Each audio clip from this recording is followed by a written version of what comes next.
So ఒకసారి K Venkataramana Reddy గారు Kamareddy MLA అటు కేసీఆర్ను ఇటు రేవంత్ రెడ్డి ఇద్దరిని ఓడించి అసెంబ్లీకి వచ్చారు. ఆయన చాలా ఇంట్రెస్టింగ్ ప్రపోజల్ చేశారు. సో మీ ప్రపోజల్ మీద పూర్తిగా వెళ్దాం. మీరు అనేది ఏంటంటే ఇప్పుడు ఓసీలకు కూడా రిజర్వేషన్ ఇవ్వాలి. ఇప్పుడు ఎస్సీ ఎస్టీ బీసీ ఓసీలకు రిజర్వేషన్ ఇచ్చిన తర్వాత మళ్ళీ జనరల్ సీట్ ఏంది? ఓసీ అంటేనే ఓపెన్ కాంపిటీషన్.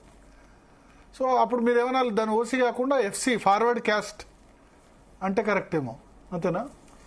మరి అందరు అనేది కూడా ఫార్వర్డ్ క్యాస్ట్ అని అనట్లేదు, ఫార్వర్డ్ క్లాస్ అని అనట్లేదు, ఓసీలనే మాట్లాడుతున్నారు కాబట్టి ఓసీ అని చెప్పాం. ఓసీ అంటే యాక్చువల్ మామూలుగా ప్రజలు ఏదైతే ఉచ్చారణ చేస్తున్నారో ఆ ఉచ్చారణను బట్టే నేను మాట్లాడడం జరిగింది. వాస్తవంగా forward caste, forward class, backward class, schedule tribal, schedule caste అని డివైడ్ చేసి పెట్టారు. ఇక్కడ బీసీ సోదరులందరూ కూడా గమనించాల్సింది ఏంటంటే నేనేం బీసీలకు వ్యతిరేకం కాదు. వాస్తవ పరిస్థితుల్ని బీసీలో ఉన్న బ్యాక్వర్డ్ క్లాస్లో ఉన్నటువంటి ప్రజలందరూ కూడా గుర్తించాలి. తల్లిదండ్రులు జన్మనిస్తారు తప్ప కులాన్ని మాత్రము తల్లిదండ్రులు ఎవరు, అది దేవుని దయ. అది ఎక్కడ పడేస్తే అక్కడ పుడతారు, ఎక్కడైతే అక్కడ ఆ కులంలో ఉంటారు. ఇప్పుడు నేను రెడ్డిలలో పుట్టాను కాబట్టి వెంకటరమణారెడ్డి అంటారు, నేను ముదిరాజులో పడితే వెంకటరమణ ముదిరాజు అంటుండే, నేను మున్నూరు కాపులో పడితే వెంకటరమణ పటేల్ అంటుండే, నేను ఎస్సీలలో పుడితే వెంకటయ్య అందురు, నేను గిన్న ట్రైబల్ దాంట్లో పుడితే వెంకట సింగ్ అని పిలుదురు. దీంట్లో పెద్ద మార్పు ఏం లేదు, మనుషులు అందరూ ఒకటే. ఇక్కడ ఆర్థిక సమానత, సామాజికంగా ఉన్నటువంటి న్యాయం కోసము అప్పుడున్న పరిస్థితుల్లో రిజర్వేషన్స్ ఏర్పాటు చేయబడ్డాయి. ఇది తెలుసుకోవాలి. చాలా మంది ఇప్పుడు లైవ్ నడుస్తున్నది మీది, కింద కామెంట్స్ పెడతా ఉంటారు. ఆ కామెంట్స్ లో కూడా మాట్లాడేది పద్ధతి ఏముంది, ఏం చెప్తున్నారు, చెప్పిన దాంట్లో ఎంతవరకు నిజాయితీ ఉన్నది, ఆ నిజాయితీలో కరెక్టా కాదా, ఆ నిజాయితీ కరెక్టా కాదా, లేకుంటే దొంగేడు పేడుస్తున్నాడా, తప్పుడు సమాధానాలు చెప్తున్నాడా అనేది ప్రజలు చూసి కింద కామెంట్ పెట్టాలి సోషల్ మీడియాలో. కానీ చాలా మంది ఏం పెడతారు, మా వెంకటరమణ రెడ్డి అనగానే బీసీ వ్యతిరేక, అంతే అయిపోతుంది. ఇక్కడ ఎవరికి వ్యతిరేకత కాదు. ఒక చిన్న ఎగ్జాంపుల్ బీసీ సోదరులు అందరికీ నేను ఒక ఎగ్జాంపుల్ చెప్తాను. బీసీలలో కలెక్టర్లు అయ్యారు, ఐఏఎస్లు, ఐపీఎస్లు, లీడర్లు, మంత్రులు, ముఖ్యమంత్రులు అయిన వాళ్ళు కూడా ఉన్నారు. వీళ్ళందరూ కూడా రిజర్వేషన్ పొందుతున్నారు. ఒక ఐఏఎస్ ఆఫీసరు బీసీ కోటాలో సివిల్స్లో ఆయన కొట్టి కలెక్టర్ అవుతున్నాడు, ఐపీఎస్ అవుతున్నాడు, ఐఆర్ఎస్ అవుతున్నాడు, ఐఎఫ్ఎస్ అవుతున్నాడు. అయిన తర్వాత కూడా ఆయన స్థాయి మారిన తర్వాత ప్రజల ధనంతోని చదువుకొని ఎదిగిన తర్వాత తను స్వయంగా తన కళ్ళ మీద తను నిలబడ్డ తర్వాత మళ్ళీ రిజర్వేషన్ తన పిల్లలకి ఇస్తున్నారు. కోటీశ్వరులు అయినటువంటి వ్యక్తులు తిరిగి వాళ్ళ పిల్లలకి మళ్ళీ రిజర్వేషన్ ఇప్పిస్తున్నారు తప్ప వారి కులంలో అట్టడుగునున్నటువంటి వ్యక్తులకు ఆ రిజర్వేషన్ చెందాలి, సాధ్యమైతే నా జీతంలో నుండి నేను సాయం చేస్తానటువంటి వ్యక్తిని ఒక్కరిని చూపెట్టండి, నేను మాట్లాడతాను. ఇది బీసీ సోదరులు అందరూ గ్రహించారు. ఇది ఒక బీసీలనే కాదు, అది schedule tribal, schedule caste, BC backward class, forward class అందరికి కూడా నేను చెప్పేది ఏంటంటే ఏ కులంలోనైతే పుడతారో, ఏ రిలీజియన్లోనైతే పుడతారో ఆ రిలీజియన్లో తను ప్రజల ధనం ద్వారా రిజర్వేషన్ పొంది ఆ బతికి పెద్దగా అయిపోయి ఉద్యోగం సంపాదించి వ్యాపార పరంగానో, రాజకీయ పరంగానో, విద్యాపరంగానో, ఒక ఉద్యోగ రంగాల్లో ఒక స్టెబిలిటీ వచ్చిన తర్వాత వాళ్ళు తిరిగి ఆ కులానికి కానీ, ఆ మతానికి కానీ, ఆ రిలీజియన్ కానీ సాయం చేస్తున్నారు అనేది ఒకసారి ఆలోచించాలి అందరు కూడా. మాట్లాడడం అందరం మాట్లాడతాం, నేను కూడా మాట్లాడతాం. ఇవాళ రెడ్లకు రిజర్వేషన్ అని మీరే అన్నారు, నేను రెడ్లకు రిజర్వేషన్ అనలేదు, ఓసీలకు reservation. OC means open competition అని నాకు తెలుసు, కానీ జనానికి ఓసీ అంటే వాళ్ళు ఫార్వర్డ్ క్లాస్ అన్నట్టు అయిపోతుంది. సో మీ ఉద్దేశం ఫార్వర్డ్ క్లాస్ లో ఉన్న వాళ్ళందరికీ రిజర్వేషన్? ఎఫ్సీ నేననేది బీసీలో 42% ఉన్నారని గవర్నమెంట్ డిసైడ్ చేసింది. 56% హిందూ బీసీలు, 10% ముస్లిం బీసీలు, 56%లో ఇది ఇస్తున్నారు అనుకోండి. 56 కాదు, 66 రాని, 76 రాని, వద్దనేది ఏమీ లేదు. కానీ 2001లో ఎస్సీ ఎస్టీ అంటే సెన్సెక్స్ ప్రకారంగా 2001 సెన్సెక్స్ ప్రకారంగా ఎస్సీ ఎస్టీలకు రిజర్వేషన్ ఉంటుంది.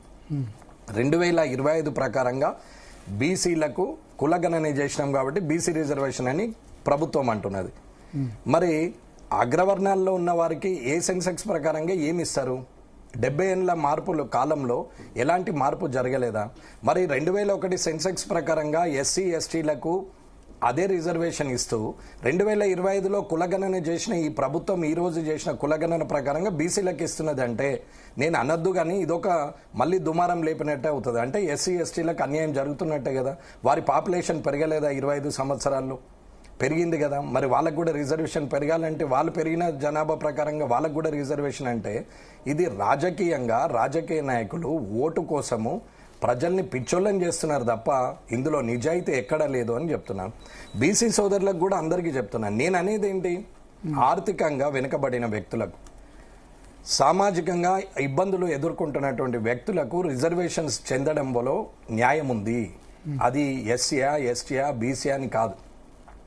నేను అడిగింది ఏంటంటే ఊరికే రాజకీయ నాయకులకు అవకాశం ఇవ్వడానికి ఈ కులాలు మతాలు ఉన్నాయి కాబట్టి నేనేమంటున్నానంటే రాజకీయ నాయకులకు అవకాశం లేకుండా చేయాలంటే కులగణన ప్రకారంగా ఏ కులం నేను బీసీ ఎస్సీ ఎస్టీ ఓసీ అనట్లేదు, ఏ కులం ఎంత ఉందో దాని ప్రకారం పర్సంటేజ్ ప్రకారం ఇవాళ ముదిరాజులు బీసీలలో హైయెస్ట్, తర్వాత మున్నూరు కాపు, తర్వాత గౌడ్స్, అలాగే కుర్మగొల్ల ఉంటారు, ఆ తర్వాత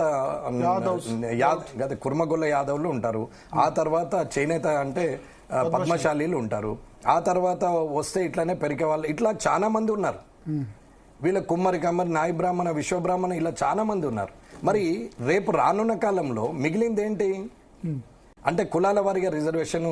ఇప్పుడు ఎస్సీ ఎస్టీ బీసీ అని మాట్లాడుతున్నారు, రేపు బీసీలలో మళ్ళీ మొదలవుతుంది. అంటే తెలంగాణ కన్నా ముందు ఉమ్మడి ఆంధ్రప్రదేశ్ కన్నా ముందు సగము మద్రాసులో ఉండే, ఇప్పుడు దాని నుంచి తెలుగు ప్రజలు వేరేరు, తెలుగు ప్రజల నుంచి తెలంగాణ వేరేరు. ఇప్పుడు ఇలాగే కులాలు కూడా క్లాసుల వైజ్ పోయి ఇప్పుడు కులాల వైజ్గా రాజకీయ నాయకులు వాడరనే నమ్మకం ఏముంది రేపొద్దున.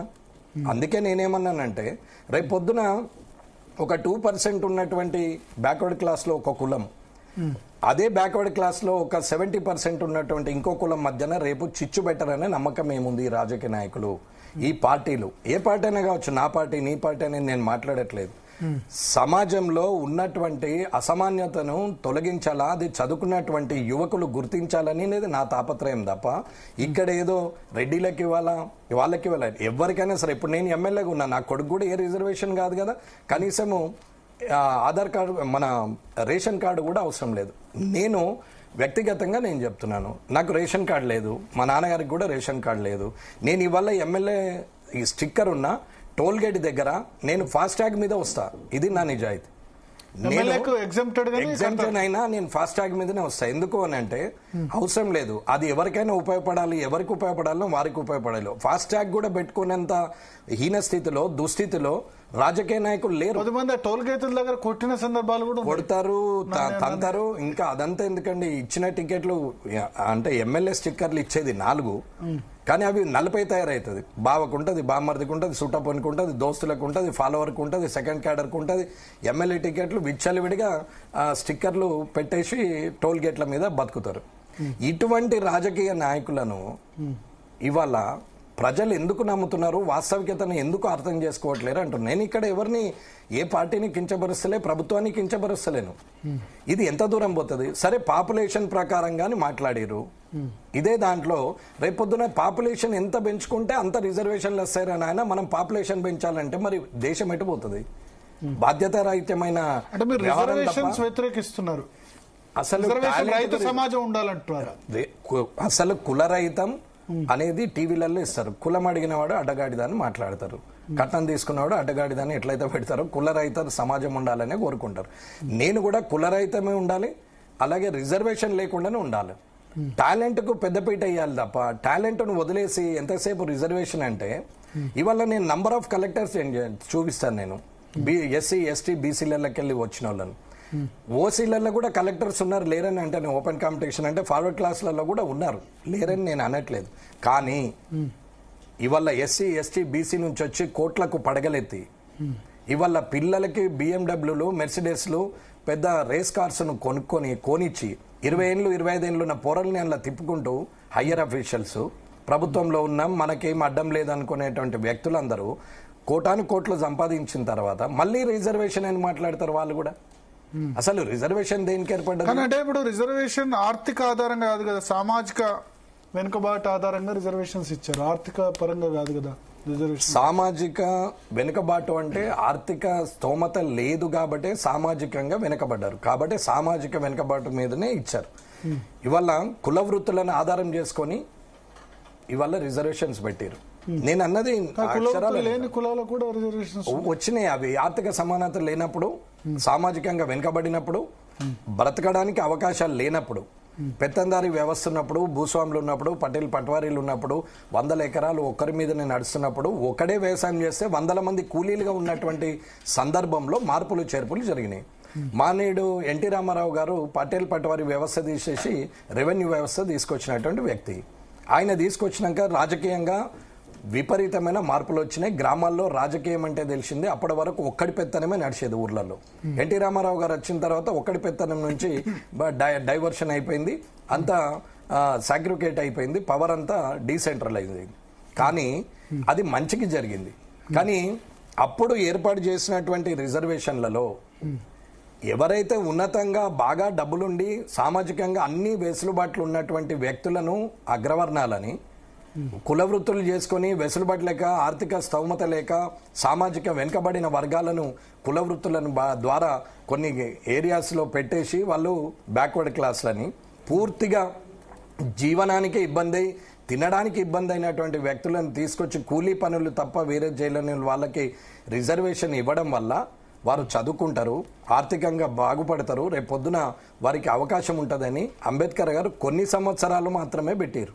కానీ దాన్ని తీసుకొచ్చి కంటిన్యూ చేస్తున్నటువంటి వాళ్ళు సంవత్సరాలు పెట్టారు. పొలిటికల్ రిజర్వేషన్స్ విద్యా ఉద్యోగాలకు కూడా ఇవాళటి వరకు కూడా వారికి ఉండాల్సిన అవసరం ఎవరికి ఉంటుంది?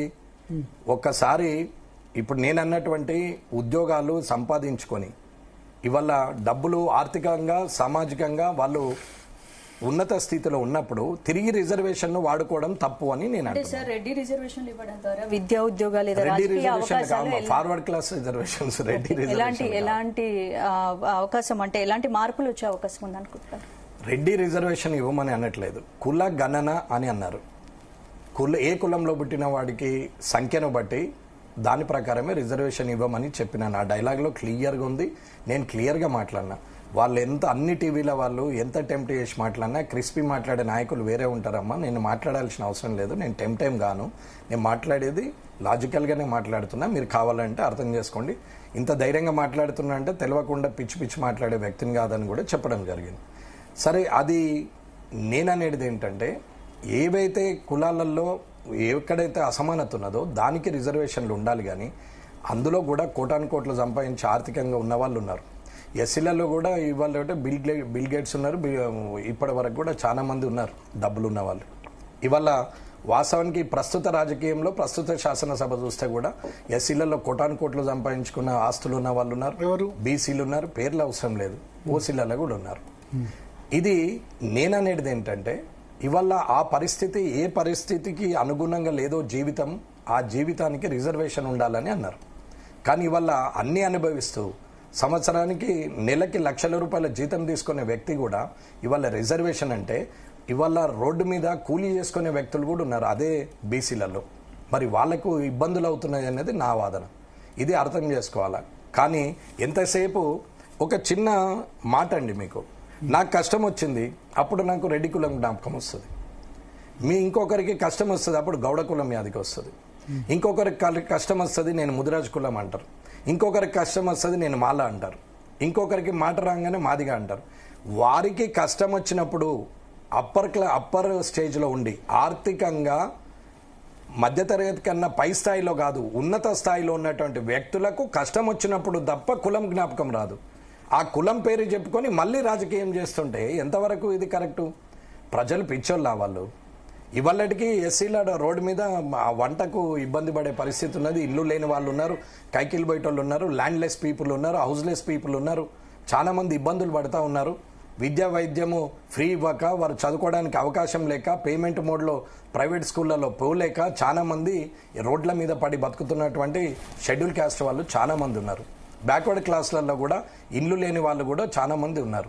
అట్లాని అప్పర్ క్యాస్ట్లో కూడా ఉన్నారు, వాళ్ళలో కూడా కైకిలు పోయే వాళ్ళు ఉన్నారు, రోడ్ల మీద ఇల్లు లేకుండా కిరాయి ఇంట్లో ఉన్న వాళ్ళు ఉన్నారు, అందులో కూడా ల్యాండ్లెస్ పీపుల్ ఉన్నారు, పూర్లెస్ మన హౌస్లెస్ పీపుల్ ఉన్నారు.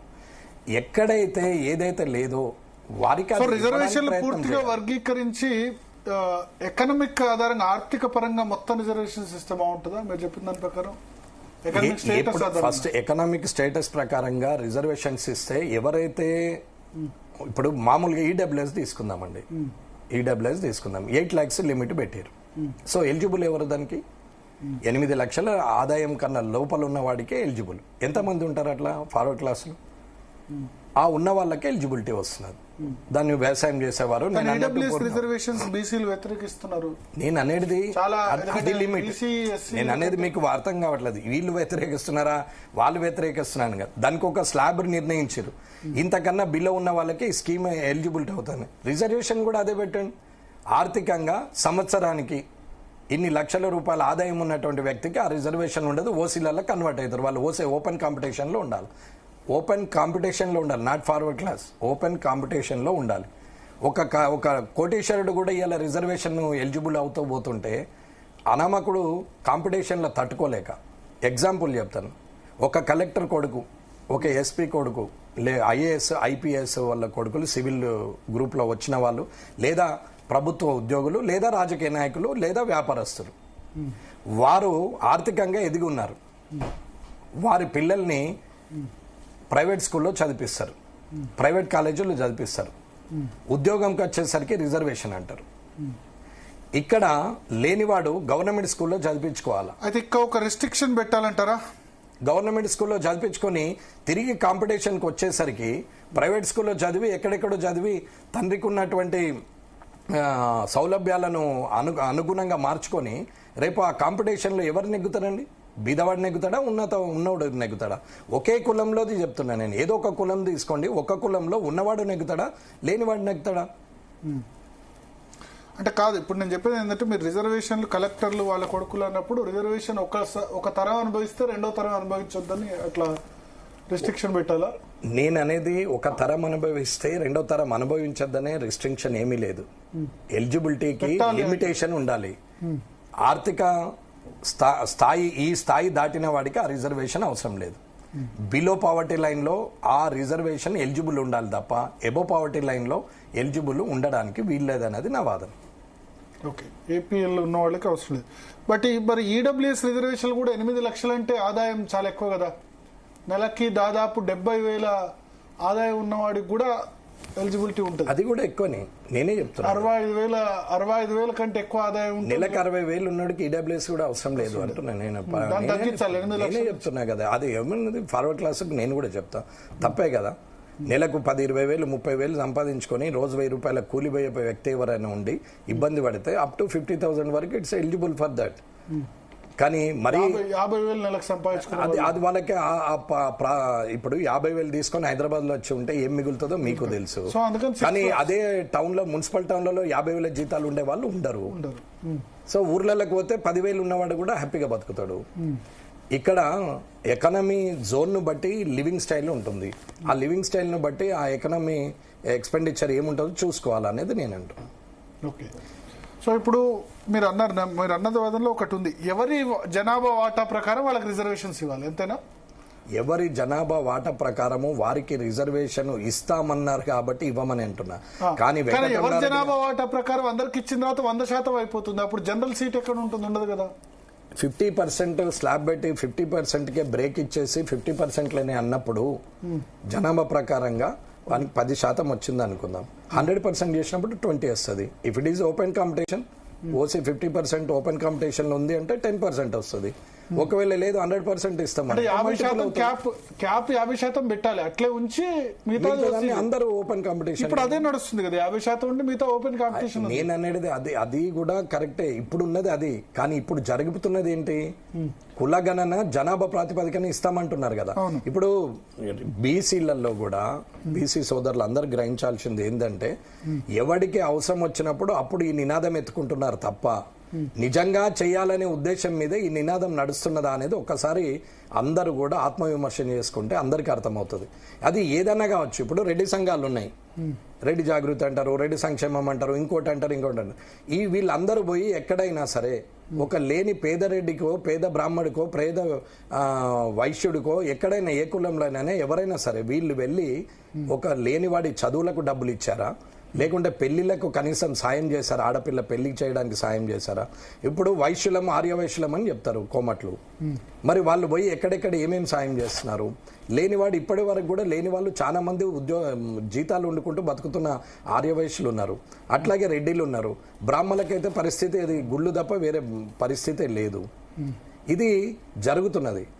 నేననేది ఏంటంటే మీరు ఏదైనా చేయండి, ఆర్థిక సమానత జరిగే వరకు రిజర్వేషన్స్ ఉండాలి తప్ప ఉన్నోడికి కూడా ఆ రిజర్వేషన్ కులంలో పుట్టిన కాబట్టి నాకు ఆ రిజర్వేషన్ ఉండాలనేది తప్పు. కుల సంఘాలు ఏవైతే మేము నాయకులం అని చెప్పుకుంటారో, సపోజ్ మంది గురించి మాట్లాడితే మళ్ళీ అది కాంట్రవర్సీ చేస్తారేమో, రెడ్డిల గురించే మాట్లాడదాం. రెడ్డి సంక్షేమ సంఘాలని చాలా మంది చెప్తారు. మరి ఎంతమందికి పోయి పెళ్లిళ్ళు చేశారు పేద రెడ్డిల పిల్లలకి? ఎంతమందికి చదువులకు అవకాశం కల్పిస్తున్నారు? కొన్ని రెడ్డిలలో లేనోళ్ళు, అది రావు బహదూర్ వెంకటరామరెడ్డి గారు వారి జీవితంలో వారు చేసిన మంచి పని కాబట్టి దాని మీద బతికినటువంటి వ్యక్తులు చాలా మంది ఉన్నారు. మా మిత్రులు కూడా ఉన్నారు, ఇప్పుడున్న రాజకీయ నాయకులు కూడా ఉన్నారు దాని మీద బతికి వచ్చిన వాళ్ళు. మరి తిరిగి వాళ్ళకు అటువంటి హాస్టల్కి పోయి వీళ్ళు చేసింది ఏమన్నా ఉందా? వీరేమన్నా స్పాన్సర్ చేశారా? వీళ్ళేమన్నా ఫండింగ్ చేశారా? లేకపోతే దాన్ని ఒక ఇన్స్పిరేషన్గా తీసుకొని మండలంలో కానీ గ్రామంలో కానీ వారు అనుకున్న దగ్గర కానీ ఒక 10-20 మందికి చదువుకునేందుకు ఫెసిలిటీ కల్పించిరా? లేదే. తినడం మర్చిపోవడం ఇదెక్కడ న్యాయం? చెప్పుకోవడానికే కులం తప్ప కులానికి చేసింది ఏమున్నది? అందరూ నాయకులని చెప్పుకునే వాళ్ళు రెడ్లకు చేసింది రెడ్డిలని అనట్లేదు, వేరే కులం తీసుకుంటే చెప్తా అన్ని కులాల్లో. ఇప్పుడు షెడ్యూల్ ట్రైబల్ ఉంది, చాలా మంది ఉద్యోగాలు వస్తాయి. పోయి తాండాలలో ఉంటున్నారా? కనీసం అక్కడ పోయి నివసించో ఇన్స్పిరేషన్ గా నిలబడుతున్నారా? షెడ్యూల్ కాస్ట్ ఉన్నారు, వారి కాలనీలో పోయి తిరిగి అక్కడే ఒక ఇల్లు కట్టుకొని ఉంటున్నారా? పిల్లల్ని తీసుకొని మళ్ళీ బయటకు వచ్చేసి వేరే కల్చర్లో బతుకుతున్నారు కదా, అక్కడ ఉండట్లేదే. ఇప్పుడు మీరున్నారు భారత్ గారు, జీటీవీలో మీరు ఫేమస్ అనుకుందాం. మీరు మీ గ్రామంలో ఇన్స్పిరేషన్గా ఉండాలా? మీరు కనీసం ఆ ఊరేందో తెలియకుండా బతకాలా? నేనున్న మొన్న దసరా వెళ్ళొచ్చా, 4-5 రోజులు ఉండదు. వెళ్ళడం వేరు, మనల్ని చూసి ఇన్స్పైర్ కావడం వేరు. మిమ్మల్ని చూసి ఇన్స్పైర్ కావాలనేది నా కోరిక. టచ్ కోల్పోవద్దు అన్నది ఎవరైనా సరే, కానీ అవుతున్నదా? మర్చిపోకూడదు, అది జరుగుతున్నదా? ఆ ఎన్విరాన్మెంట్ మర్చిపోకూడదు. ఇవాళ ప్రతి గ్రామంలో ఎన్ఆర్ఎస్ ఒక 20 మంది వెళ్తారు, సాఫ్ట్వేర్ సైడ్, హార్డ్వేర్ సైడ్ ఒక 20-30 మంది కాదు 50 మంది వెళ్తారు. ఉద్యోగస్తులు వెళ్తారు, వ్యాపారస్తులు వెళ్తారు. కానీ ఆ ఊర్లో స్కూల్ బాగుండదే, ఆ ఊర్లో పిఎస్సి సెంటర్ ఉండదే, ఆ ఊర్లో కనీసము రోడ్లు బాగుండే, ఆ ఊరికి ఏమాత్రం స్పాన్సర్ చేసి ఎక్కడో దగ్గర కొంచెం నేను ఉపయోగపడతా, మా పేర్ల మీద పని చేస్తా అన్న వాళ్ళు ఎంతమంది? ఒకవేళ అట్లాగే ఆలోచించుకుంటే, ఎన్ఆర్ఐస్ ఆలోచించుకున్నా, ఉద్యోగస్తులు ఆలోచించుకున్నా, ఆ ఊరి మీద బతికి ఆ స్కూల్లో చదువుకొని ఆ ఊర్లో ఆడుకొని వారి మధ్యనే పెరిగి పెద్దోళ్ళం అయిపోయిన మనలాంటి వాళ్ళు పోయి అక్కడ పని చేస్తే సంవత్సరానికి ఇంత మంచికింత షేర్ చేస్తే ఆ ఊర్లో ప్రభుత్వ సొమ్ము వస్తేనే డెవలప్మెంట్ అవుతుందా? మన డబ్బుతోనే డెవలప్మెంట్ కాదా? మన డబ్బుతో కూడా అవుతుంది కదా. అట్లా ఎంతమంది ఆలోచిస్తున్నారు? ఊరు మర్చిపోతున్నారు, మండలం మర్చిపోతున్నారు, జిల్లా మర్చిపోతున్నారు, హైదరాబాద్కి వస్తున్నారు. హైదరాబాద్లో అప్పుడు హిమాయత్ నగర్లో ఉన్న వాళ్ళు ఆదర్శ్ నగర్ పోయి, ఆదర్శ్ నగర్కి వెళ్ళి డీడీ కాలనీ పోయి, డీడీ కాలనీకి వెళ్ళి బంజారాయిల్స్కి వచ్చి, బంజారాయిల్స్కి వెళ్ళి నానక్రామ్ గూడకి వచ్చి, గచ్చిబౌలికి వచ్చి, మాదాపూర్కి వచ్చి ఫైనాన్షియల్ డిస్ట్రిక్ట్ వస్తున్నారు తప్ప వెనక్కి ఎవరు పోతున్నారు చెప్పండి నాకు? డబ్బులు లేని వాళ్ళు. ఇక్కడ ఉన్న యావత్తు హైదరాబాద్లో ఉన్న ప్రతి ఒక్కరు కూడా వాళ్ళ మూలాలన్నీ గ్రామాలే. మరి ఆ గ్రామం పోయి చేస్తున్నారా? ఒకడు చేయట్లేదని మాట్లాడడం కాదు, చెయ్యాలి. మరి నీవేం చేసినావని నన్ను అడుగుతుండొచ్చు. నేను చేసింది మీరు ఏ గ్రామం పోయినా చెప్తారు, నేనేం చేసినానని చెప్తాను. నేను చెప్పుకోవాల్సిన అవసరమే లేదు. మీరు ఎంక్వైరీ చేయొచ్చు, మీ న్యూస్ రీడర్లు ఉంటారు, పోయి అడుగుమంటే వాళ్ళే చెప్తారు. ఏం చేశాడు వెంకటరమణారెడ్డి అంటే చెప్తారు, గర్వంగా చెప్పుకుంటా. నేను మనం బతకడానికి ఎంత కావాలన్నా మీ నియోజకవర్గాన్ని సొంతంగా డెవలప్ చేస్తా అని చెప్పారు, ప్రభుత్వంతో సంబంధం లేకుండా. నేను ఆల్రెడీ 134 కోట్లతో గుళ్ళు, సంఘాలకు, వాళ్ళకి అవసరం ఉన్నటువంటి కళ్యాణ మండపాలు అన్ని పెట్టినాం. అంతా వైటే, ఏం ప్రాబ్లం లేదు, ఓపెన్, అంత క్లియర్, అమ్ముకుంటా పెట్టిందే, అది అందరికి తెలుసు. ఒక్కొక్క కళ్యాణ మండపం 20, 30, 40 లక్షలు కూడా పెట్టించినాం, అన్ని కట్టించినాము. ఫైనాన్షియల్ రిటర్న్ అయ్యి సస్టైన్ అవుతూ వాళ్ళ కాళ్ళ మీద వాళ్ళు నిలబడాలి, సంవత్సరానికి ఆదాయం ఉండాలి, వారు ఇంకొకరి చెయ్యి కిందికి వెళ్ళొద్దు, రాజకీయ నాయకులు చెప్పిన మాటలు నమ్మద్దు, మందుకు డబ్బుకు లొంగద్దు అనే ఉద్దేశం మీద చేసినటువంటి కార్యక్రమాలు. అది బోను 134 కోట్లు ఖర్చు పెట్టారు. అది బోన్ ఆల్రెడీ అయిపోయింది. కమిట్మెంట్ ఇచ్చినవన్నీ చేసినాం, మొత్తం సొంత డబ్బులే, అంతా సొంత డబ్బులే. ఎక్కడ కూడా స్పాన్సర్ లేడు, ఎవరు డబ్బు తీసుకోలేదు, మా మిత్రులే కూడా తీసుకోలేదు. ఇకపోతే 150 కోట్లతోని విద్యా వైద్యం ఫ్రీగా ఇస్తా అని చెప్పినాం. 100% ఇస్తా నేను. ఇప్పుడు కూడా కమిట్మెంట్ మీదనే ఉన్నాం. దానికే రాజకీయ ప్లాట్ఫామ్ ఉండాల్సిన అవసరం లేదు. సౌహృదయం ఉంటే సరిపోయి, సంకల్పం ఉంటే సరిపోయి, డబ్బు సంపాదించి పెట్టగలిగేటువంటి ఉదార స్వభావం ఉంటే సరిపోతుంది. నీతులు అందరం చెప్తాం, అదేముందండి, నీతికి ఏం ఖర్చు అవుతుంది? ఒక గ్లాస్ వాటర్ కూడా ఖర్చు కాదు. కానీ అదే చేతలకు వస్తే చెమట చుక్క కూడా కనపడకుండా ఆవిరైపోతుంటుంది. ఇప్పుడు ఈ సొల్యూషన్ ఏంది? బీసీ రిజర్వేషన్లు 42% వల్ల ఊర్లలో ప్రధానంగా అప్పర్ కాస్ట్ అంటే మెయిన్ గా రెడ్డిసే, రెడ్డి వర్సెస్ బీసీ అన్న విధంగా అయిపోయింది. మా నోటికాడ ముద్ద లాక్కున్నారు అని బీసీలు అంటున్నారు. రెడ్డిస్ ఏమో ఈ రిజర్వేషన్ కరెక్ట్ కాదు, 25% ఉంది కదా, 50% దాటొద్దు, కులరైతు సమాజం ఉండాలి. తర్వాత బీసీలో కూడా కొన్ని క్యాస్ట్ ఎంబీసీలకు దొరకట్లేదు, కమ్మరి, కుమ్మరి, వడ్రంగి, నాయి బ్రాహ్మణ, విశ్వబ్రాహ్మణ, వీళ్ళకి దొరకట్లేదు. బీసీలో కూడా కొన్ని కులాలు తీసుకుంటారు రిజర్వేషన్స్ అని రెడ్డి ఆర్గ్యుమెంట్, అంటే ఆ కేసు వేసిన మాధవరెడ్డి ఆర్గ్యుమెంట్. 2 రకాల వాదనలు వస్తున్నాయి. ఒక ఫర్మ్ పెట్టి రిజిస్టర్ ఆఫ్ ఫార్మ్స్ లో పోయి రిజిస్ట్రేషన్ చేసుకుని ఒక 6-7 సభ్యులు ఉంటే అది మొత్తం సమాజానికి సంబంధించింది కాదు. ఇది అందరు కూడా గ్రహించాల్సింది, అంతే. సో ఇప్పుడు ఉంది, this is the firm, media coordination, media firm ఇది. It is not public property.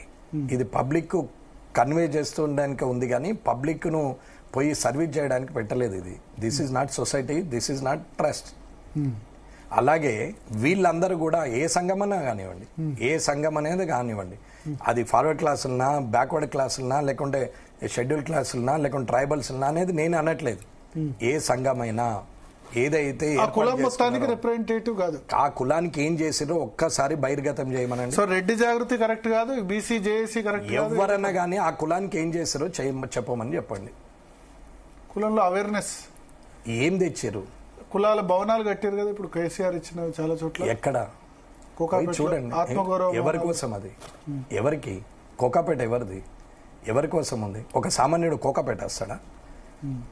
ఒక 10 రూపాయలు బస్ కిరాయి పెడితే ఇవాళ బస్సు ఫ్రీ అంటే బస్సులు ఫుల్ నడుస్తున్నాయి. ఆ పరిస్థితిలో ఉన్న జనం వచ్చి ఈడ కోకపేటలో వచ్చి కుల గౌరవం అని చెప్పుకుంటాడు. ఏం గౌరవం అంటే? ఆత్మగౌరవం ఉందంటే ఏ గౌరవం పనిచేస్తుంది? సెల్ఫ్ రెస్పెక్ట్ మీద ఏది పనిచేయదు. అది లేనప్పుడు ఏది పనిచేయదు. ఇంకెందుకు ఇవన్నీ తప్ప అసలు కులాలు, కుల భవనాలు ఇవన్నీ అవసరమే లేదు. అవన్నీ ఏది ఉన్నా కానీ విద్యా వైద్యము ఫ్రీగా ఇచ్చిన రోజు, చదువుకునేటువంటి వ్యక్తులకు ఉపాధి ఇచ్చిన రోజులు ఖచ్చితంగా ఈ సమాజం బాగుపడుతుంది. అప్పుడు నంబర్ 1 కంట్రీ అవుతుంది, నంబర్ 1 స్టేట్ అవుతుంది. అంటే ఈ రిజర్వేషన్స్ వీటి గురించి ఇంత చర్చ జరగాల్సిన అవసరం లేదు, లోకల్ బాడీ సెలక్షన్ పెట్టేస్తే అయిపోతుండే, అంతేనా మీ ఉద్దేశం? ఒకసారి గ్రామాల్లో పోతే 200 స్ట్రీట్ లైట్లు ఉంటే అందులో 100 స్ట్రీట్ లైట్లు పనిచేస్తాను లేవు, చీకటి అయిపోయినాయి. కనీసం అసలు డబ్బులే లేవు గ్రామ పంచాయతీల్లో. మున్సిపాలిటీలకు పోతే కనీసం ఒక 2500 లైట్లు కావాలి ఇప్పుడు కామారెడ్డి మున్సిపాలిటీలో, అది పెండింగ్ ఉంది. దానికి గత ప్రభుత్వము టోటల్ గా స్టేట్ అంతా ఒక్కడికి కాంట్రాక్ట్ ఇచ్చారు. అంటే గొప్పలు అంత పెద్ద పెద్దోళ్ళు, వాళ్ళకన్నా గొప్పలు వీళ్ళు, వీళ్ళకన్నా గొప్పలు వాళ్ళు ఇచ్చేసారు గత ప్రభుత్వం. మొత్తం రాష్ట్రం మొత్తం గ్రామ పంచాయతీలతో సహా మొత్తము స్ట్రీట్ లైట్ మెయింటెనెన్స్ కు ఒక్కడికి కాంట్రాక్ట్ ఇచ్చేసారు. ఇప్పుడు నాకు డబ్బు రావాలని చెప్పి మెయింటెనెన్స్ బంద్ చేసింది. కొత్త ప్రభుత్వం వచ్చింది, వాడిని తీసాడు, ఇంకొని పెట్టాడు, వానికి డబ్బులు ఇవ్వడు, ఇది మెయింటెనెన్స్ రాదు. పోనీ లోకల్ బాడీలన్నా మనమన్నా మెయింటైన్ చేసుకుందామని అంటే లోకల్ బాడీలో ఉన్నటువంటి డబ్బులే లేవు. ఒక్కొక్క సెక్రటరీ ఉల్టా 50,000, 70,000, ₹1,00,000 అప్పులు చేసి నడిపించారు. ఇప్పుడు దమ్ముకొచ్చి వాళ్ళు కూడా ఊరుకున్నారు. ఇటువంటి దుస్థితి ఎప్పుడు రాలేదు. గ్రామాల్లో లైట్లు లేవు, కనీసము ఏదైతే బ్లీచింగ్ పౌడర్ చల్లాలనో అది చల్లేటట్లేరు. గార్బేజ్ సిస్టమ్ అయితే ఎక్కడిదక్కడనే ఉంది.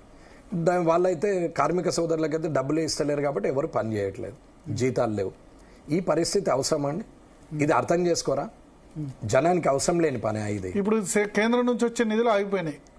నేను కేంద్రము రాష్ట్రం అని అనట్లేదు, రాజకీయ నాయకుల వక్ర మార్గము చెప్తున్నా, సంకుచిత స్వభావం గురించి చెప్తున్నా, కన్నింగ్ నేచర్ గురించి చెప్తున్నా. ఇవి ఎలక్షన్స్ పెడితే సెటిల్ అవుతాయా?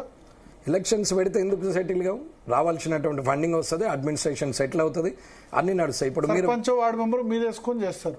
ఇప్పుడు మీరున్నారు, నడపగలుగుతున్నారు అనుకుందాం ఛానల్ని, ఇంకొకరు ఉంటే వాళ్ళ స్టైల్లో నడుస్తుంది. ఎక్కువ తక్కువ నడవదని కాదు, అసలే బాడీ లేకపోతే ఏం లాభం? అక్కడ లోకల్ బాడీ లేదు కదా. ఇవాళ కామారెడ్డి మున్సిపాలిటీలో 2500 లైట్లు. నేను కూడా తిరగడం మానేసినాం. పోతే లైట్ ఏమైందన్న అంటే ఎన్ని లైట్లు పెట్టిస్తారండి? 1, 2, 4, 100, 200. కానీ ఆపరేటింగ్ సిస్టమ్ అంతా డిఫరెంట్. అంతా ఆపరేటింగ్ అంతా ఆన్లైన్ సిస్టమ్ చేశారు. ఇప్పుడు దానికి మళ్ళీ ప్లగ్గులు మార్చాలి, వైర్లు మార్చాలి, దాని స్విచ్ మార్చాలి, ఒక్కొక్క స్ట్రీట్ లైట్ను మార్చుకుంటూ రావాలి. ఇది పరిస్థితి ఎన్ని రోజులు కొనసాగుతుంది? ఊర్లలో పోతే ఏర్పడుతుంది. వాటర్ ప్రాబ్లం ఏమొస్తున్నది, ఎలక్ట్రిసిటీ ప్రాబ్లం ఏమొస్తున్నది, మెయింటెనెన్స్ ఏముంది, అసలు గార్బేజ్ ఎక్కడిదక్కడ అట్లనే ఉంది, గార్బేజ్ వాటర్ ఎటు వెళ్తున్నాయి, అసలు డ్రైనేజ్ సిస్టమ్ ఉందా, రోడ్డు వ్యవస్థ సరిగా ఉందా లేదా తెలుస్తుంది. ఏమీ మెయింటెనెన్స్ లేదు, ఇబ్బంది అయిపోతున్నది. మెయింటెనెన్స్ లేనప్పుడు ఏమవుతుంది? రోగాలు వస్తాయి, అనవసరంగా ఖర్చులు పెరిగినట్టే కదా జనం. ఇప్పుడు ఎలక్షన్ మరి 42% కాకుండా 20% చేయాలి కేసీఆర్ చేసినట్టు. 25% అయితేనే ఇప్పుడు సాధ్యం. ఇప్పుడు అయ్యేటట్లేదు. దేని గురించి? ఇప్పుడు బీసీ రిజర్వేషన్లు 20%తోనే కండక్ట్ చేయాలి. నేను అనేది ఎలక్షన్ పెట్టమని అంటున్నా. వీళ్ళ శాతం ఎంత, వాళ్ళ శాతం ఎంత అంటలేదు. అంటే పెట్టాలంటే 20% లోపే రాష్ట్ర ప్రభుత్వం ఏదైతే 42% తీసుకుందో. ఇప్పుడు ఏ చట్టసభల్లో ప్రజాప్రతినిధిగా అక్కడికి ప్రజలు మనల్ని పంపించారో ఆ చట్టసభల్లో చట్టాన్ని తయారు చేసే వ్యక్తులం మనమే ఒక చట్టాన్ని తయారు చేసి ఆ చట్టాన్ని అతిక్రమించినప్పుడు తప్ప కాదా? మీరు అగెనిస్ట్ కాదంటున్నారు కదా, బీసీ రిజర్వేషన్ విషయంలో బీజేపీ స్టాండ్ ఏంటి? ప్రభుత్వానికి మీరు చేసే సూచనలు ఏముందమ్మా? బీసీ రిజర్వేషన్ కు రాష్ట్ర అధ్యక్షుడు చెప్పారు, అందరము ఓకే అన్నాం. నేను కూడా ఇప్పుడు బీసీ రిజర్వేషన్ కి నేను వ్యతిరేకం అంటలేను. 56% ఉన్న బీసీలకు 56% ఇచ్చినా సరే నేను కాదని అంటలేను. కానీ 2% ఉన్న కులానికి కూడా 2% రిజర్వేషన్ ఇవ్వమంటున్నా. మరి అట్లయితే ఇప్పుడు మీ లాజిక్ ప్రకారం చూస్తే రెడ్డి ఎమ్మెల్యేలు 43 మంది ఉన్నారు. రేపు 10 మంది అవుతారు, మంచిదేగా. 33% అంటే ఆల్మోస్ట్ జనాభా రెడ్డి అయితే 33% లేదు కదా. నేనేమంటున్నా 10 మంది అవుతారు, మంచిదేగా అంటున్నా. తగ్గాలి కదా. అంటే ఓకే, అంటే రెడ్డిలకు కూడా ఎంత జనాభా ఉన్నారు అంత 15 లక్షల మంది రెడ్డిలు ఉన్నారు. ఆ రేషియోలో 15 లక్షలు అంటే బీసీలలో దర్జీలు ఉంటారు, మేరోళ్ళు ఉంటారు, మామూలుగా ఊరికి 1-2 ఉంటారు. ఓవరాల్ గా చూస్తే వాళ్ళు ఒక 1% కూడా ఉండరు. వారికి ఒక సీట్ ఇవ్వచ్చు, ఏం తప్పలేదు. ముదిరాజులు మొత్తం మీద చూస్తే ఒక 50% అంటే మీన్స్ ఒక 30-35% ఆక్యుపెన్సీ ఉంటుంది బ్యాక్వర్డ్ క్లాస్ లో. తర్వాత 300 కాపు 25 లక్షలు వాళ్ళకి ఇవ్వచ్చు, 30-30 సీట్లు ఇవ్వచ్చు, తప్పేం లేదు. నేనైతే ముదిరాజ్ ఎమ్మెల్యే ఒక్కళ్ళే రాష్ట్రం మొత్తంలో, వాకిట్ శ్రీయర్ ఒక్కడే గెలిచింది 119 మందిలో. కావచ్చు, గెలుపోవటంల గురించి నేను మాట్లాడతలే, అలొకేషన్ గురించి మాట్లాడుతున్నాను. గెలుపోవటంలు వాళ్ళ దైవాధీనం, ఆయన కష్టార్జితం, అది ఆయన తలరాత, దాన్ని ఎవరేం చేయలేం. నేను అనేది ఏంటంటే అవకాశం వస్తుంది కదా, దర్జీకి అవకాశం వస్తుంది, నాయి బ్రాహ్మణునికి అవకాశం వస్తుంది, అండ్ ఆర్యవైశ్యానికి అవకాశం, బ్రాహ్మడికి అవకాశం వస్తుంది. జనాభా ప్రకారం ఇస్తే తగ్గని రెడ్లకి తగ్గని 33% ఉన్నారు. నిజాయితీగానే మాట్లాడుతున్నారు కూడా కాదు. 119లో 44 అంటే దాదాపు 40% ఉన్నారు. నేనేమంటున్నానన్నా 60% ఉన్న సందర్భాలు కూడా ఉన్నాయి. నేను 6% రాని ఉన్నాయి, 6% రాని అంటున్నాను. నేను వద్దనేది ఏమి లేదు. కంబైన్డ్ ఆంధ్రప్రదేశ్ లిస్ట్ తీసుకోండి, ఒకసారి చూసుకోండి. కంబైన్డ్ ఆంధ్రప్రదేశ్ లిస్ట్ తీసుకుంటే ఎంతగానము ఉండి ఉంటుంది చూడండి, ఎంతమంది రెడ్డిలు ఉండి ఉంటారు చూడండి. నేను రెడ్డికి అనుకూలం కాదు, లేకపోతే ముదిరాజుకు వ్యతిరేకం కాదు, నేను బీసీకి వ్యతిరేకము, ఓసీకి అనుకూలం అని కాదు నేను మాట్లాడేది. ఫార్వర్డ్ క్లాస్కి ఏదైతే ఇవాళ ప్రభుత్వం చెప్తుందో మేము బీసీలకు న్యాయం చేయాలనుకుంటున్నాము, అందుకే మేము ఇది చేసినాము అని అంటున్నప్పుడు అందరికీ న్యాయం చేయమని అంటున్నాము. అందులో కూడా కులాల వారికి ఇవ్వమని అంటున్నా. నేను దర్జీ కూడా వచ్చేస్తాడు కదన్నా.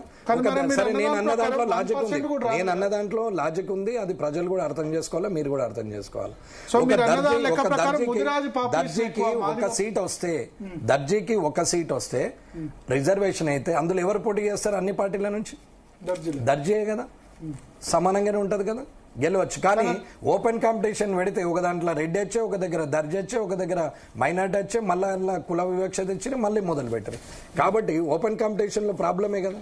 ఇప్పుడు ఉన్నది కూడా ఏంటంటే మరి బీసీ అంటే బీసీలో ఎవరైనా పోటీ చేయొచ్చు, మున్నూరు కాపీ చేయొచ్చు, అట్లా ఎందుకు ఉండాలి? వర్గీకరణ లేదు, ఏబిసిడి కూడా లేదు, అట్లా పొలిటికల్ గా లేదు. అందులో కూడా అప్పర్ హ్యాండ్ ఉన్నోడి క్యాస్ట్ పెరిగిపోతే అంటే బీసీలో అప్పర్ హ్యాండ్ ఉన్న డామినేషన్ అవుతుంది.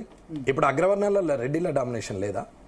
ఉంది కదా. అగ్రవర్ణం అంటే రెడ్డిలేనా? వెల్మల్ లేరా? బ్రాహ్మణ్ లేరా? ఆర్యవైశ్యులు లేరా? కమ్మాస్ లేరా? మరి మార్వాడి చాలా మంది ఉన్నారు. దాంట్లో 20 కులాలు ఉన్నాయి. ఇందులో 134 ఉంటే ఓసీలలో ఫార్వర్డ్ క్లాస్లలో 30 కులాలు ఉన్నాయి. అదేం తేడా లేదు. నేననేది ఎవరికి అనుకూలమైన నిజాయితీగా మాట్లాడాలంటే ఇలా మాట్లాడమని చెప్తున్నాను నేను. చేయండి అట్లా. బీసీలో కూడా అత్యంత వెనుకబడిన వర్గాలకు ఎక్కువ ప్రియారిటీ ఉండాలి. అంతే కదా. ఇప్పుడు బాగా ఉన్నవాడు, డబ్బున్నవాడు ఉంటాడు, చాలా కష్టపడే పేదవాడు ఉంటాడు. ఎవరికి సీట్ ఇస్తారు రాజకీయ నాయకుడు? ఏ పార్టీ అయినా డబ్బున్నవాడికి. అంటే ఎవడు అనగదొక్కుతున్నాడు? రాజకీయ పార్టీ వాళ్ళు అనగదొక్కుతున్నారు. రాజకీయ పార్టీ ఆ కులపోనే ఉన్నోడు లేనోడిని అనగదొక్కుతున్నాడు. అందుకే నేను అనేది అన్నట్టు ఏ కులం ఆ కులంకి ఇస్తే వాళ్ళ డబ్బు తీసుకుంది ఓటేయట్లేదు కదా అని తప్పు. నేనే నిదర్శనం దానికి. డబ్బు నేను ఇవ్వలేదే, ఒక మందు సీస కూడా పంచలేదే, జనం ఓటేసిరే. ఇద్దరి ముందట నేను వెంట్రుకతో సమానం. ఆ ఇద్దరికి ఉన్న మాస్ అపియరెన్స్ మీద వారి ముందట నేను వెంట్రుకతో సమానం అయినా గెలిచిన అంటున్నాను. అది ప్రజల అభిమానం అంతే. డబ్బు వంచలేదు, బూతుకు కాదు కదా, ఒక మనిషికి కాదు కదా, కనీసం భోజనం కూడా పెట్టలేదు. మీరు పోయి అడగండి ఎవరినన్నా, మీకేమున్నది? కార్యకర్తలు ఇళ్లలో తిరిగే చేసేది తప్ప వాళ్ళు ఎక్కడ కూడా ఏ ఊరోళ్ళు ఆ ఊర్లోనే పనిచేసేది తప్ప కారు వేసుకొని మండలం అంతా తిరిగేస్తా, నేను నియోజకవర్గం అంతా తిరిగేస్తా అని ఎవరు తిరగలేదు. నీ ఊర్లో నువ్వు గెలిచినా నువ్వు లీడర్ అవుతావు అంతే. కాన్సెప్ట్ అంతే. మండలం అంతా కూడా ఏమవసరం? నీ ఊర్లో గెలిచాక మండలంకి వస్తావు, నువ్వే ఆటోమేటిక్ అప్గ్రేడ్ అవుతావు. ఇప్పుడు నేను ఎమ్మెల్యే రూపాయి కూడా ఖర్చు పెట్టలేదు అసలు మీరు. కమిటీస్ అది దానికి మీరు ఎవరినైనా ఎట్లా మిగతా చోట్ల ఎందుకు యాక్సెప్ట్ చేస్తలేరు? హుజరాబాద్ లో 6,000 ఓటు, మునుగోడులో 5,000 ఓటు, ఇప్పుడు జూబ్లీ హిల్స్ లో ఎంత పడుతుంది ఓటు? 10,000 అవుతుందో ఓటుకు ఎంత? దేనికి పైసలా? పంచటోడు ఉన్నప్పుడు తీసుకుంటారు, ఎందుకు పంచరు? మీ దగ్గర మరి కేసీఆర్ రేవంత్ రెడ్డి పంచలేదా అని నేను ఎందుకు అంటానండి? మీకు తెలియదా? పంచారా? ఏమో నాకు తెలియదు. నేనైతే నేను అక్కడ లేను. వారు పంచారా వీరు పంచారా కాదు. ప్రజలు మాత్రం కరప్టెడ్ కాదు, ఇది క్లియర్. నేను యావత్తు తెలంగాణ ప్రజలకు చెప్తున్నాము, ప్రజలు కరప్టెడ్ కాదు. కరప్షన్ అలవాటు చేసింది రాజకీయ నాయకులే, వేరే వాళ్ళు కాదు. వారు ఇప్పుడు ఒక సామాన్య ప్రజలు ఉన్నారు. ఒక మామూలు వ్యక్తి ఉన్నాడు గ్రామంలో, సరే అతనికి వ్యవసాయం ఇల్లు తప్ప ఏం తెలియదు, బయటకు వెళ్ళలేడు. పొద్దున్న లేస్తే మళ్ళా లీడర్ల దగ్గరికి ఏదైనా కష్టం వస్తే పోలీస్ స్టేషన్ది కానీ ఎంఆర్ఓది కానీ ఎండిఓది కానీ ఎక్కడైనా సమస్య వస్తే మళ్ళీ రాజకీయ నాయకుని దగ్గరికి పోవాలా. ఆ ఊర్లో 3-4 పార్టీలు ఉంటాయి, 5 పార్టీలు ఉంటాయి, 10 మంది నాయకులు ఉంటారు. తీసుకొచ్చి ఇంట్లో డబ్బులు ఇస్తాడు అనుకో, తీసుకోను అంటాడు నిజాయితీగా. ఇచ్చిన వాడికి అనుమానం ఏమొస్తుంది? వీడు తీసుకుంటలేడు కాబట్టి మాకు అయ్యాడు అని. అట్లా ముగ్గురి దగ్గర తీసుకోను అంటే ముగ్గురికి ఆయన దగ్గర తీసుకున్నాడేమో, నా దగ్గర తీసుకోలేడు కాబట్టి వీడు వానికే ఓటేస్తాడని అనుకుంటాడు. ఈ నెత్తి నొప్పి కన్నా ఆడు ఇచ్చిపోతే సపడా కూరుకున్నదేమని ఎంతో మంది. కొంతమంది ఓటు వేయము, మాకు పైసలు అందలేదని చెప్పి ధర్నా చేస్తున్నారని చెప్తున్నారు. అవన్నీ రాజకీయ నాయకులు తయారు చేసిన. కేసీఆర్ గారి సభ అయింది అనుకోండి, బీజేపీ వాళ్ళు 10 మందిని తయారు చేసేసి ఆడ నేను అనిపించాలన్నట్టు. రేవంత్ రెడ్డి గారి సభ అయింది అనుకోండి, అనిపించాలా. మోడీ గారి సభ అయింది అనుకో, వీళ్ళు అనిపించాలా. ఎవరితో అనిపిస్తారు? కండువ ఉంటే కార్యకర్త, కండువ లేకపోతే ఓటరు, అంతే సింపుల్.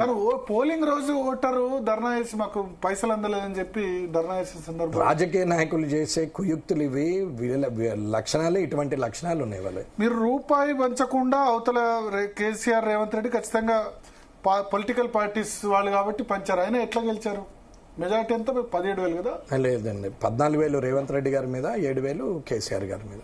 7,000 గెలవడానికి కారణాలు చెప్పినాం కదండి. ఓడిపోయినా పర్వాలేదు, తప్పు చేసి గెలిచే కన్నా నిజాయితీగా ఓడిపోవడమే నేను సాగుతాను. 150 కోట్లు సొంతంగా డెవలప్ చేస్తాను. అది విద్య వైద్యము ఫ్రీగా ఇస్తా. కాన్స్టిట్యున్సీలో నేను చేసిన పని వల్ల రాష్ట్రం ఒక రోల్ మోడల్ గా తీసుకొని దేశవ్యాప్తంగా భారతదేశంలో విద్యా వైద్యము ఫ్రీగా కావాలనేది నా ఆలోచన. విద్యా వైద్యం ఫ్రీగా కావాలంటే ఒక భరత్ గారు మీ కష్టార్జితంలో సంపాదనలో ఇక్కడున్న మీ అందరికి కూడా మీ సంపాదనలో అత్యధిక వ్యయమయ్యేది దేనికి? పిల్లల చదువులకి, తర్వాత వచ్చే అనారోగ్యానికి. ఇంతకు తప్ప మీరు పెట్టే ఖర్చు ఏం లేదు.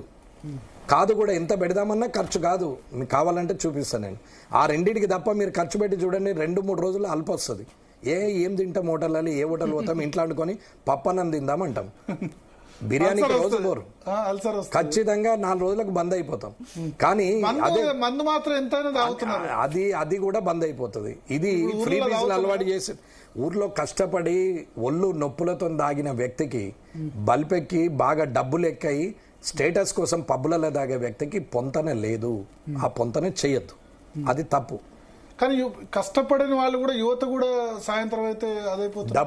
డబ్బులున్న తల్లిదండ్రులు ఉంటే పిజ్జా బర్గర్లు తినుకుంటా, ఫోన్లు చూసుకుంటా, హాఫ్ పాయింట్లు వేసుకొని, హాఫ్ కటింగ్లు పెట్టుకొని, చినిపోయిన పాయింట్లు వేసుకొని రోడ్ల మీద భాషణ చేసుకుంటూ ఇంగ్లీష్లో మాట్లాడుకుంటూ తిరుగుతున్నారు. అది స్టేటస్ అనుకుంటున్నారు. తల్లిదండ్రులు ఏమనుకుంటున్నారంటే మా పిల్లల్ని చాలా సుఖంగా చూస్తున్నాం, మా తల్లిదండ్రులు మాకు కష్టంగా పెంచారు, మేము బాగా లగ్జరీగా పెంచుతున్నామని వీళ్ళు అనుకుంటారు. ఎవరి మూర్ఖత్వం వాళ్ళకి, అది పైశాచికత్వం అంటారు. అది ఒక లిమిటేషన్ దాటి అవైలబిలిటీ ఇవ్వడం అనేది తప్పు, ఏదైనా సరే ఎవరికైనా సరే. ఓకే, అంటే సో ఇప్పుడు నేను ఒకటి అడుగుతా, ఇప్పుడు మీరు ఎలక్షన్స్ అయితే త్వరగా కండక్ట్ చేస్తే మొత్తం ప్రాబ్లమ్స్ కాదు కానీ ఉన్న ప్రాబ్లమ్స్ అయిపోతాయి. ఇప్పుడు రాష్ట్ర ప్రభుత్వం సుప్రీంకోర్టు పోతా అని చెప్తుంది, హైకోర్టులేమో 4-5 నెలలు తేలదు, సుప్రీంకోర్టు కూడా స్టే వెకేట్ చేసింది అనుకోండి, ఇమీడియట్ ఎలక్షన్ పెట్టేసేయాలి. నా సమాధానం మీ ప్రశ్నకు నా సమాధానం ఆల్రెడీ చెప్పిన. ఏ చట్టసభల్లో చట్టాలు చేసే మేమే ఒక చట్టాన్ని తయారు చేసి దాన్ని అతిక్రమించి ప్రజల్ని పిచ్చోలు చేయడానికి ప్రయత్నం చేయడం తప్పు. 50% అని చట్టం అంటారు, 50% రిజర్వేషన్లు పెట్టి ఏ చట్టమైనా మన రాజ్యాంగం స్టార్ట్ అయిన నుంచి తీసిన జీవోలు, అమైన్మెంట్స్, యాక్ట్లు అన్నిటిని ఒకసారి మీరు ఎందుకు వ్యతిరేకించలేదు అసెంబ్లీలో? ఎక్కడ అక్కడ మేము అసెంబ్లీలో వ్యతిరేకించినాం. మీరు వీళ్ళకి ఇంత శాతం అన్నారు, బీసీ ముస్లింలకు ఈ శాతం అన్నారు, దీన్ని మొత్తం కాపీని ఏందో చేయండి, ఏ కులంలో ఎంతమంది ఉన్నారో చెప్పండి అంటే అట్లా ఇవ్వలేదు. వ్యతిరేకించలేదు, బీజేపీ సపోర్ట్ చేసిందని చెప్తున్నారు. చెప్తారు, ఏమున్నది దాంట్లో చెప్పడంలో, నేను కూడా చెప్తా కదా ఏమున్నది. ఇప్పుడు నేను మాట్లాడిన మాట కాంట్రవర్సీ అయితే ఇది మా పార్టీ లైన్ కాదు, వెంకటరమణారెడ్డిగా ఆయన ఉద్దేశం చెప్పింది, ఇది బీజేపీ ఉద్దేశం కాదని కూడా చెప్తారు. తప్పలేదు, నేను వెంకటరమణారెడ్డిగానే చెప్తున్నా. ఒక మనిషిగా సమాజంలో ఒక రెస్పాన్సిబుల్ పర్సన్ గా వ్యతిరేకించారు మీరు దేనికి? అసెంబ్లీలో బీసీ రిజర్వేషన్ వ్యతిరేకించలేదు, ప్రభుత్వం చేసిన తప్పుడు లెక్కని వ్యతిరేకించినాం. అది మొత్తం ఎస్సీ, ఎస్టీ, బీసీ, ఓసీ అన్ని కులాల వారిగా, క్లాసుల వారిగా కాకుండా కులాల వారిగా ఏ కులంలో ఎంతమంది ఉన్నారో ఇవ్వమని చెప్పినాం. ఇప్పుడు ఈడబ్ల్యూఎస్ రిజర్వేషన్లు కూడా మిస్యూజ్ అవుతున్నాయి కదా సార్. ఇప్పుడు ఏంటి అంటే అగ్రవర్ణాల్లోని పేదలకు కాకుండా ధనికులే వాడుకుంటున్నారనే ఆరోపణలు కూడా ఉన్నాయి. నిజమే, చేస్తున్నారు కదా. ఉన్నోడికి రేషన్ కార్డు కూడా ఉంది కదా. ఎందుకు అని అంటే నేను బియ్యం తెచ్చుకొని కానీ నా కార్డు ఉండాలి, దేనికి అడుగుతారో తెలియదు అన్నట్టు తయారైపోయారు. ఉన్నారు కదా, లేరని నేను అన్నట్లు. తప్పు చేయని వాళ్ళు ఎక్కడున్నారు? ప్రతి దగ్గర ఉన్నారు. ఇక్కడ ఏదో ఫార్వర్డ్ క్లాస్లో అంతా నిజాయితీ పరులు, నీతిమంతులు అని నేను చెప్పట్లేదే. 100% తప్పు చేస్తున్నారు. నేను నా గురించి చెప్పిన, నేనున్న స్టేజ్కు నేను రేషన్ కార్డు తీసుకోవద్దు. ఒకవేళ రేషన్ కార్డు తీసుకొని నేను బియ్యం తెచ్చుకోకుండా రేషన్ కోటా రిలీజ్ అవుతుంది, అది మాయమవుతుంది కాబట్టి, అది ప్రజలకు నష్టమవుతుంది కాబట్టి రేషన్ కార్డు తీసుకోలేదు. కొందరు అంటారు రేషన్ కార్డు నువ్వు తీసుకొని లేనోడికి ఇస్తే వాడు బతుకుతాడు కదా అని అంటాడు. అది తప్పుడు తొవ్వ చూపెట్టినట్టు. సొంత డబ్బు ఇచ్చి సాయం చేయగాని ప్రజల సొమ్మును తీసుకొచ్చి వక్రమార్గంలో ఇంకొకరికి అప్పచెప్పడం కూడా తప్పే. నేను ఇట్లా మాట్లాడితే కూడా ఈడేంద్ర ఇట్లా మాట్లాడతాడని కూడా అనే వాళ్ళు ఉన్నారు. ఇప్పుడు మీరు అన్నదాని ప్రకారం రెడ్డిలు ఎంతమంది ఉంటే అంత రిజర్వేషన్స్, అంత కాదంటే రెడ్డిలు కాదు, రెడ్డిలు కాదు, అగ్రవర్ణాలు కూడా కదా. ఏ కులంలో ఎంత మంది ఉంటే దాని ప్రకారం రిజర్వేషన్ ఇవ్వమని 0.5% లేని వాళ్ళు కూడా ఉంటారు, వాళ్ళకు ఉండదు కదా. అంటే వాళ్ళు పాపులేషన్ పెంచుకోవాలని చెప్తాం. ఇప్పుడు రేపటి నుంచి ఆ ప్రోగ్రాంలు ఉంటారు వాళ్ళు. అవును కదా, పాపం వాళ్ళకి పాపులేషన్ లేకనే కదా రిజర్వేషన్ రావట్లేదు. అదే పని మీద ఉంటారు, ఏం చేస్తారండి? పాపులేషన్ అంటే మరి ఎక్కువ పెరుగుతుంది, ముస్లింలో పెరుగుతుంది పాపులేషన్. పర్లేదు, మైనార్టీ రిజర్వేషన్ వస్తుంది. ఒక 10-15 ఏళ్ళు అయినాక 50% అదే అవుతుంది. 50% అదే అవుతుంది, తప్పేం లేదు. తప్పేముందంటే వాళ్ళని కూడా నేను సమర్థిస్తాను 100%. తప్పేం లేదు. వాళ్ళు మీరు అన్ని కులాలు ఎవరి పాపులేషన్ వాళ్ళు పెంచుకోండి అని మీరు సహాయం చేస్తారు. నేను చేయట్లేదు, ప్రభుత్వం చేస్తుంది. దాన్ని మీడియా పెంచుతుంది. మీడియా దాన్ని హాట్ అని చెప్పి కాకరేపుతున్నారు తప్ప వాస్తవాన్ని ప్రజలకు మీడియా చెప్పట్లేదు. మీరు ఏమనుకున్నా పర్వాలేదు, నన్ను మళ్ళొకసారి విలువకున్నా పర్వాలేదు. మీడియా మీద విమర్శ మీడియా మా వ్యవస్థ కూడా ఉంది. మీడియా కూడా మిగతా పొలిటికల్ మీరు ఒప్పుకున్నారు కాబట్టి వాస్తవం ఒప్పుకోలేదు. ఇప్పుడు పొలిటికల్ సిస్టమ్ ఎట్లా ఉందో ఒకప్పుడు జర్నలిస్టులను చూస్తే లీడర్ గజ్జం అంటుండే, ఇవాళ జర్నలిస్టులు లీడర్ దగ్గరికి ఫ్రెండ్షిప్ లాగా అయిపోయారు. ఇట్లా ఇంకా మీరిద్దరు మనం ఇద్దరం ఒకటే అయిన తర్వాత ఇంకేముంటదండి, అయిపోయా. ఇంకేముంది, బ్యూరోక్రాట్ అంతా జేబులలో వచ్చి కూర్చుంటారు. ఇదివరకు ఎందుకు భయపడుతుండే వాళ్ళు? ఉండే జెన్యూనిటీ ఉండే, వాళ్ళు అలా ఉండే. జర్నలిజం అంటే దానికి వాల్యూ ఉండే. ఇప్పుడు అక్రిడేషన్ కార్డు 6వ తరగతి చదివిన కూడా ఇస్తున్నారు. ఏం చేస్తామండి, కర్మ అట్లా అయిపోయింది. ఒక దగ్గరికి పోతే 200 మంది ప్రెస్ వాళ్ళు కనపడుతున్నారు అక్రిడేషన్ వేసుకొని. ఏమనలేని పరిస్థితి. సరే బతుకు తెరువు కోసం ఏదో చేసుకుంటున్నారా అంటే అది అట్లా కాదు, అదో రాజకీయం. ఇలా తయారైపోయినప్పుడు దాన్ని కంట్రోల్ చేసేవారు లేరు. అక్రిడేషన్ కమిటీకి చైర్మన్ వాళ్ళు అంటే మరి కలెక్టర్ ఏం చేస్తున్నాడు అంటే నాకెందుకు పెంట. ఇది అన్ని కాంప్లికేషన్స్. ఇవ్వకపోతే ఇబ్బంది. అంటే అందరము ఇలాగే అనుకుంటే, నేను కూడా అలాగే అనుకుంటే ఇవాళ ఇక్కడ దాకా రాకపోతుంటే కదా. నేను కూడా అలా అనుకోకుండానే ఇవి మాట్లాడుతున్నాం. దీనివల్ల ఇప్పుడు నువ్వు ఈయన బద్ద కానీ పెట్టిన వాళ్ళు కూడా ఉన్నారు. నేను మాట్లాడిన మీ జీలో చెప్పినాక మీ జీలోనే కింద కామెంట్స్ చూస్తే ఈయన చెప్పేది నీతులు కానీ ఈయన బీసీలకు బద్ద వ్యతిరేక అని మాట్లాడి, నేను మాట్లాడేదే ఆయన అర్థం చేసుకోకుండా మిస్అండర్స్టాండ్ చేసుకొని ఏదో స్పాంటేనియస్ గా 2 నిమిషాల ముందే నేనే అడ్వాన్స్ మెసేజ్ పెట్టేస్తే కామెంట్ చేసేస్తే నేను గొప్పని అనుకుంటూ చాలా మంది అయినప్పుడు ఏం చేయలేం. నేను చెప్పింది లాజిక్ ని అర్థం చేసుకోమన్నాం. ఆర్థిక సమానత లేనప్పుడు ఆర్థికంగా ఎదిగిన వ్యక్తికి ఎబో పావర్టీ లైన్ కు రిజర్వేషన్ ఎలిజిబిలిటీ ఉండదు. ఈ బికమ్స్ ఓపెన్ కాంపిటేటర్ గానే రావాలా. కానీ మళ్ళీ కులాన్ని, మళ్ళీ మతాన్ని, మళ్ళీ అక్కడ రిజర్వేషన్ వాడద్దు అనేది నా ఆర్గ్యుమెంట్ అంతే. సో అంటే మీరు దానివల్ల హట్ అయ్యారు. ఇప్పుడు ఇదివరకు మా జీ తెలుగు ఇచ్చిన ఇంటర్వ్యూకు దాని కామెంట్స్ అంటే ఒకటి గుర్తుపెట్టుకోండి, కామెంట్స్ కంటే లైకులు కూడా ఎక్కువ ఉంటాయి కదా. లైకులు చూడలేదేమో మీరు?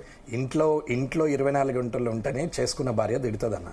24 గంటలు కదలకుండా ఉంటే ఏం పని లేదా, బయటకు ఎప్పుడు ఆడివట్లో తిరిగి ఇంట్లో ఉంటామని అంటారు. పోనీ 24 గంటలు ఉద్యోగం చేసే భార్య బయటకు పోయి గంట లేట్ వస్తే ఇంట్లో ఉన్న భర్త కూడా తిడతాడన్న. ఇక జనం ఎందుకు తింటారన్న? ఉన్నదే పబ్లిక్ ప్లాట్ఫామ్ లా.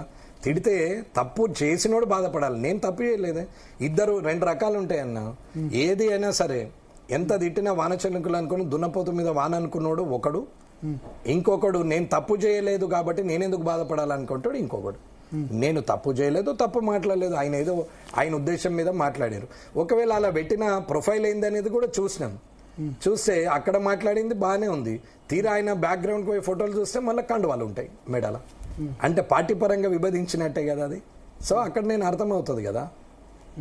నేనే నచ్చాలని నేను డైరెక్ట్ శత్రువుని కావాల్సిన అవసరం లేదు. మిమ్మల్ని మెచ్చుకునేవాడు మీకు నాకు శత్రుత్వం ఉంటే ఆటోమేటిక్గా నాకు శత్రువు అయిపోతాడు. ఓకే, అయితే మీకు ఆంధ్రప్రదేశ్లో కూడా ఫ్యాన్స్ ఉన్నట్టున్నారు. తిరుపతి నుంచి కాల్ వచ్చింది. తిరుపతిలో పద్మనాభరెడ్డి తిరుపతి నుంచి మాట్లాడుతున్నారు. పద్మనాభరెడ్డి గారు చెప్పండి. ఫోన్ కాల్ కట్ అయింది. అంటే మనం ప్రజల ఒపీనియన్ కూడా అడిగాం దీని మీద. సో ఆంధ్రప్రదేశ్ వాళ్ళు కూడా ఆసక్తిగా, అంటే బయట అంత వైరల్ అయింది. వాళ్ళు వీళ్ళు అని కాదన్నా, ఏదున్నా నిజాయితీగా జనానికి కావాల్సింది చేయాలి. ఇంత అడ్వాన్స్ టెక్నాలజీ వచ్చి ఇంత డిజిటల్ ప్లాట్ఫామ్ మీద ఎదిగిన తర్వాత కూడా ఇంకా కుచిత స్వభావంతో, సంకుచిత మనస్తత్వంతో ఇంకా చిల్లర వేషాలు వేసుకుంటూ తిరుగుతుంటే ఎంతవరకు ఇది సమాజానికి మంచిది? నేను అనేది అది. ఇంత డిజిటల్ ప్లాట్ఫామ్ ఇవాళ అరచేతిలో ప్రపంచం ఉంది. ఈ ప్రపంచంలో ఏం జరుగుతుందో 10 నిమిషాల్లో చూడొచ్చు. అటువంటి వ్యవస్థలో మనం చేస్తున్నటువంటి నిర్వాహకం ఏంది? అందుకే రాజకీయ నాయకులు మారాలని చెప్తున్నాము. ఇప్పుడు మిమ్మల్ని బీసీ వ్యతిరేకిగా దీనివల్ల ముద్ర కొద్దిమంది వేశారు. నాకేం at the same time Reddy supporter గా లేదా అప్పర్ క్యాస్ట్ సపోర్టర్ గా అనుకున్న వాళ్ళు అనుకోవట్లేదు. నాకు బీసీ సంబంధించిన వాళ్ళు ఓటు 100% వేసారని నేను టీవీల పరంగా కూడా చెప్తాను. ముదిరాజులు, మున్నూరు కాపులు, కుర్మగొల్ల యాదవ్లు, అట్లాగే పెరిక వాళ్ళు, పద్మశాలీలు అందరు కూడా వేసారు. నేను ఎందుకు వ్యతిరేకమవుతా? నేను హైయెస్ట్ సర్వీస్ చేసింది కూడా వాళ్ళకే. నేను ఎక్కడైతే ఎకనామికల్ గా వీక్ ఉన్నారో వాళ్ళకి సర్వీస్ చేసినాం తప్ప డబ్బున్నోనికి తీసుకుపోయి నేను చేయలేదే. ఎవరెవరైతే ఎక్కడైతే ఎకనామికల్ గా వీక్ ఉన్నారో ఒకటే క్రైటీరియా ఎకనామికే చూసినాం తప్ప ఏం లేదు. ఇప్పుడు అంటే రిజర్వేషన్స్ మార్చాల్సిన అవసరం ఉందా? ఎకనామిక్ క్రైటీరియా నేను ఫ్రీగా కూడా ఇవ్వలేదండి. 25% ఇన్వెస్ట్మెంట్ వాళ్ళు చేస్తే 75% ఇన్వెస్ట్మెంట్ నేను చేసిన. 25% ఇన్వెస్ట్మెంట్ అందుకే గెలిచిన అని చెప్తున్నా. వాళ్ళకి అర్థమైపోయింది 25 పైసలకు కష్టం ఎంత అయితే ఆ బారానికి ఎంత కష్టం ఏంటది. 25లో 50 కడుపున్న మనం అందరం మంచికో 5 రూపాయలు వేసుకుంటే ఆయన ఒక్కడే 1000 రూపాయలు వేస్తే ఎంత కష్టమై ఉంటుంది అనేది అర్థమవుతుంది. కాబట్టి 25% వాళ్ళు ఇన్వెస్ట్ చేయమను. ఎకనామికల్ స్టేజ్ పూర్తిగా జీరో ఉన్న వాళ్ళకు 100% కూడా చేసినాం. ఎస్సీలకు కావచ్చు, ఎస్టీలకు కావచ్చు, లేకపోతే నాయి బ్రాహ్మణులకు కావచ్చు, దర్జీలకు కావచ్చు. ఇంకా దర్జీలకు మిషన్స్ ఇస్తామన్నాం, ఇంకా పెండింగ్ ఉంది, ఇవ్వలేదు. అది కూడా నిజాయితీగా నేను చెప్తున్నాను. ఓకే, ఒకసారి మనతో పాటు కాలర్ సిద్ధంగా ఉన్నారు. నిజామాబాద్ నుంచి రాజేశ్వర్ గారు. నమస్కారం అండి. నమస్కారం, చెప్పండి. వెంకటరమణారెడ్డి నమస్కారం సార్. ఏం లేదండి, ఇప్పుడు లేని వారు ఉన్నవారు అనే చర్చ వస్తుంది కదా. ఇప్పుడు ఈ సిచ్యువేషన్ లో సార్ అన్నట్టు చదువు, విద్య ఉచితం, వైద్యం ఉచితం చేయాలండి. రెండు ఉచితం చేయాలా గవర్నమెంట్. ఏ పార్టీకి అయినా కానీ ఆ లేని వారికి ఉపయోగపడుతుందండి అది విద్య, వైద్య. ఇంకోటి గవర్నమెంట్ స్కూళ్ళలో లేని వారు చదువుకున్న వాళ్లకు ఉచితం ఉండాలండి. ఇది నా అభిప్రాయం. ఓకే ఓకే, ఇది వాస్తవం. ఎవరికైనా ఖర్చు ఉన్నది విద్యా వైద్యం మీదనే ఖర్చు ఉన్నది. ఇప్పుడు ఒక అనారోగ్యం వస్తే గవర్నమెంట్ హాస్పిటల్ పోతే అపెండిక్స్ ఆపరేషన్ కావాలంటే 6 గంటలు పడుతున్నది. ఈ లోపల చచ్చిపోతాడేమని కార్పొరేట్ హాస్పిటల్ తీసుకొస్తే లక్షలు అవుతున్నాయి. అదే ఒక డెలివరీ కేసు నార్మల్ ఉమెన్, ఒక మామూలు సాధారణ కూలీ చేసుకున్న మహిళ డెలివరీ కేసుకు వస్తే గవర్నమెంట్ హాస్పిటల్లో బెడ్లు ఖాళీ లేక, డాక్టర్లు అవైలబుల్ లేక ఇబ్బంది పడుతుంటే వాళ్ళు ప్రైవేట్ హాస్పిటల్ పోతే 35 నుంచి 40 వేలు లేనిది ఆ డెలివరీ అయితే లేదు. ఏ జీతం ఉందని 35-40 వేలు పెడతారు? హైదరాబాద్లో డెలివరీలకి అంతే పంతు లేదు. సూట్ రూమ్లతో సహా, రిసార్ట్లలో ఉన్నట్టు సూట్ రూమ్లతో సహా హాస్పిటల్లో వచ్చేసినాయి. అంటే లక్షలు పెట్టడానికి సిద్ధమైన వాళ్ళు చాలా మంది ఉన్నారు. విద్యా వైద్యమే ఎక్స్పెండిచర్ మనిషికి, మిగతాది ఏది లేదు. అంటే ప్రైవేట్ స్కూల్స్, ప్రైవేట్ హాస్పిటల్స్ అనేది రద్దు చేయాలా. విద్యా వైద్యము 100% గవర్నమెంటే టేకప్ చేసి కార్పొరేట్ లెవెల్ అనే ఫెసిలిటీ ఇచ్చి వాళ్ళకి ఉచితంగా ఇవ్వాలనేదే నా డిమాండ్. దీనికోసమే నేను ప్రైవేట్ హాస్పిటల్స్ ఏది సాధ్యం కాంది ఏదండి, ఏది సాధ్యం కాంది ఒకసారి చెప్పండి. ఏది సాధ్యం కాదు అనుకున్నామా మనం ఇప్పుడు వస్తామని? ఇండియాలో ఇంత డిజిటల్ ప్లాట్ఫామ్ మీద ఇంత అడ్వాన్స్ స్టేజ్ లో ఉంటామని అనుకున్నామా? హైదరాబాద్ లో ఫైనాన్షియల్ డిస్ట్రిక్ట్ అలా అవుతుంది అనుకున్నారా? కోకాపేట ఇలా అవుతుంది అనుకున్నారా? మాదాపూర్ అలా అవుతుంది అనుకున్నారా? బంజారా హిల్స్ చూస్తుందికే నడుచుకుంటూ వచ్చేటోళ్ళు ఇవాళ ఈ 10-15 సంవత్సరాలు 20 సంవత్సరాల్లో ఎక్కడికి వెళ్ళిపోయినామండి? మరి అదంతా మారిపోయినప్పుడు ఇదెందుకు కాదు? ఓకే, సో అంటే ఒకటి మీరు చెప్తున్నవన్నీ కూడా కామెంట్స్ కూడా మోర్ ఆర్ లెస్ జనాభా దామాష కంటే ఆర్థిక అసమానతల ఆధారంగా రిజర్వేషన్ ఇవ్వాలి. కొంతమంది బీసీలు కూడా సపోర్ట్ చేస్తున్న వాళ్ళు ఉన్నారు. నాట్ ఓన్లీ ఇది అప్పర్ క్యాస్ట్ కాదు, బీసీలో వెనుకబడిన వర్గాల వాళ్ళు కూడా సపోర్ట్ చేస్తున్న వాళ్ళు ఉన్నారు. కానీ ఇది రాజ్యాంగ పరంగా ఎట్లా పాసిబుల్ అవుతుంది? అవుతే కనుక మీ పార్టీ కేంద్రంలో ఉంది చేయాలంటే. నేను మోడీ గారికి కూడా మీ టీవీ ద్వారా చెప్తున్నాను, విద్యా వైద్యము ఫ్రీగా ఇవ్వండి దయచేసి. మీరు ఎన్ని చేసినా ఇది ఒక్కటి చేస్తే భారతదేశం ఆటోమేటిక్గా బాగవుతుంది. బడుగు బలహీన వర్గాలు కానీ, ఆర్థిక సమానత లేని వాళ్ళు, బీద ప్రజలు, ఏ కులము ఏ మతం ఆధారంగా కాకుండా వారు బాగుపడతారు, వారు స్వచ్ఛందంగా పని చేసుకుంటారు అని అంటారు.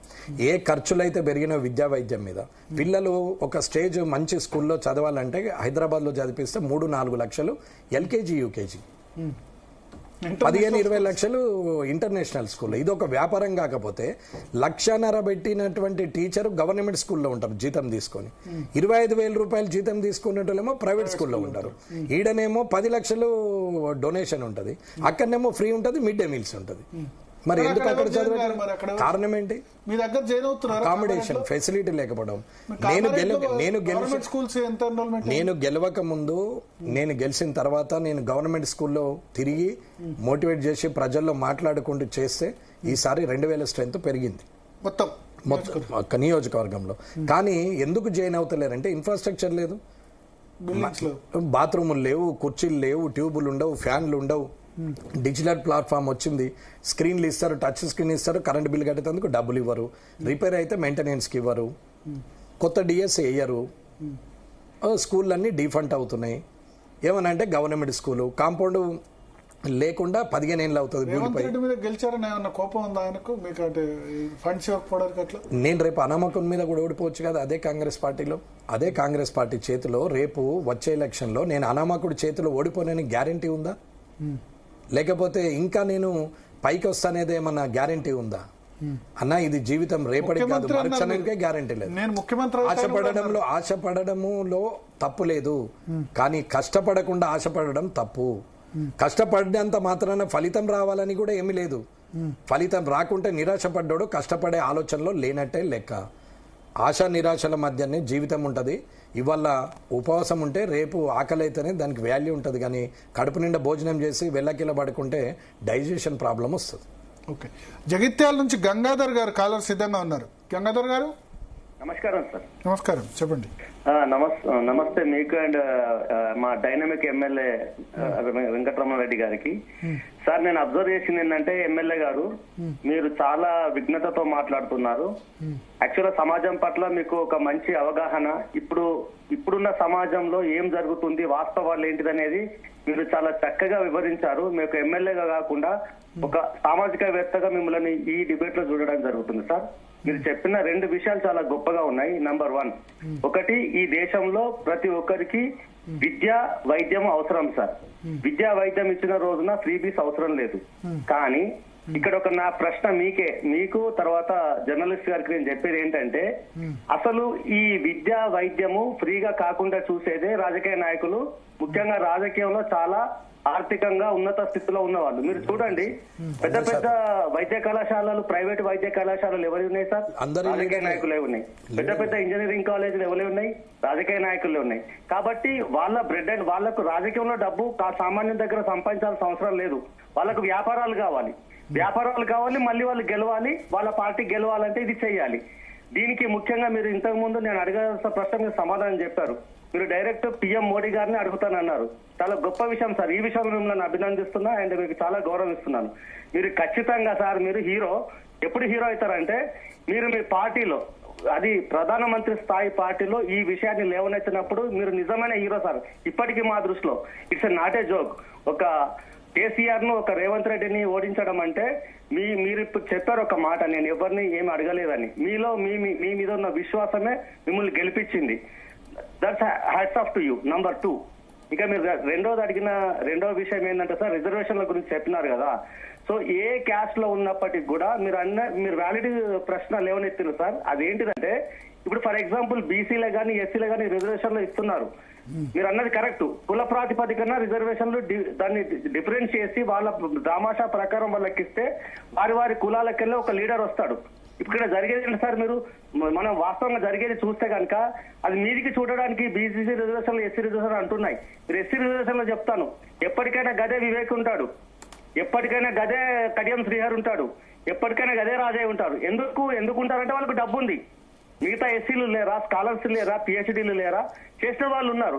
కానీ వాళ్లకు రాజకీయంలో చేసే అవకాశం రానివ్వరు కూడా. పేరుకే ఎస్సీ. ఈవెన్ మీరు దాన్ని 15 నుంచి 25% చేసినా మళ్ళీ వాళ్ళే ఉంటారు. బీసీలో కూడా పొద్దున జరిగేది అదే. కాబట్టి బీసీ రిజర్వేషన్ 40-50% చేసినంత మాత్రాన మళ్ళీ ఈవెన్ ఎఫ్సీ కంటే డబ్బు ఎక్కున్నోడే వాడు ఎమ్మెల్యే అవుతాడు. ఈవెన్ ఎఫ్సీ కంటే డబ్బు ఎక్కున్నోడు ఉన్నాడు కాబట్టి వాడే ఎంపీ అవుతాడు. సమాజంలో ఏం మార్పు జరుగుతుంది సార్? డబ్బు ఎవడైతే ఎక్కువ ఉండి పెట్టి ఎమ్మెల్యే ఎంపీగా గెలిచినాడో వాడి ఇంట్రెస్ట్ చూపిస్తాడు. అధికారం రాకముందు చెప్పే కథలు వేరుంటాయి, అధికారం వచ్చిన తర్వాత చేసే చేష్టలు వేరుంటాయి. సార్, మీరు మాత్రం కళ్ళు తెరిపించే రకంగా మాట్లాడారు. ఒక లీడర్ గా మేము హ్యాట్స్ ఆఫ్ సార్. ఈ విషయంలో మీరు ఇంకా ముందుకు వెళ్ళండి. మీకు మేము హార్డ్ కోర్ ఫ్యాన్స్ గా ఉంటాం సార్. బికాజ్ చాలా రోజుల తర్వాత ఒక అర్థవంతమైన చర్చ, అర్థవంతమైన మీనింగ్ఫుల్ గా ఒక చర్చ జరిగిందని నేను భావిస్తూ మీకు చాలా సమయం తీసుకుంటున్నాను. దయచేసి థ్యాంక్ యూ వెరీ మచ్. మీరు కూడా దీనికి నాది ఒక్క సూటి ప్రశ్న సార్. మీరు బీజేపీ ప్రభుత్వంలో ఉన్నారు. ప్రజలకు ఉపయోగపడే పనులు మీ ప్లాట్ఫామ్ ద్వారా, మీకున్న అధికారం ద్వారా మీరు బీజేపీ ప్రభుత్వం, కేంద్ర ప్రభుత్వానికి విన్నవించి ఇలాంటి ఒక మంచి సూచనలు చేసి సామాన్య ప్రజలకు, ఈ దేశంలో సామాన్య ప్రజలకు సార్ వాళ్ళు మంచిగా బతికేలా ఒక అవకాశాన్ని కల్పించండి. మీకు సదా ప్రజలు ఎప్పుడు మీ వెన్నంటుంటారు. తర్వాత ముఖ్యంగా సార్ జర్నలిస్ట్ ఆయన యాంకర్ గారికి ఏమంటే సార్, మీరు చాలా మంచి కార్యక్రమాలు తీసుకుంటున్నారు, చాలా అర్థవంతమైన ప్రశ్నలు వేస్తున్నారు. Thank you very much sir. మీకు మేము ఫ్యాన్స్ అయిపోతున్నాం. తప్పకుండా సార్ మీరు దీన్ని ముందరికి తీసుకెళ్ళండి. చెప్పండి సార్ ప్రజలకి. ప్రజలు ఎప్పుడు కూడా నమ్ముతారు సార్.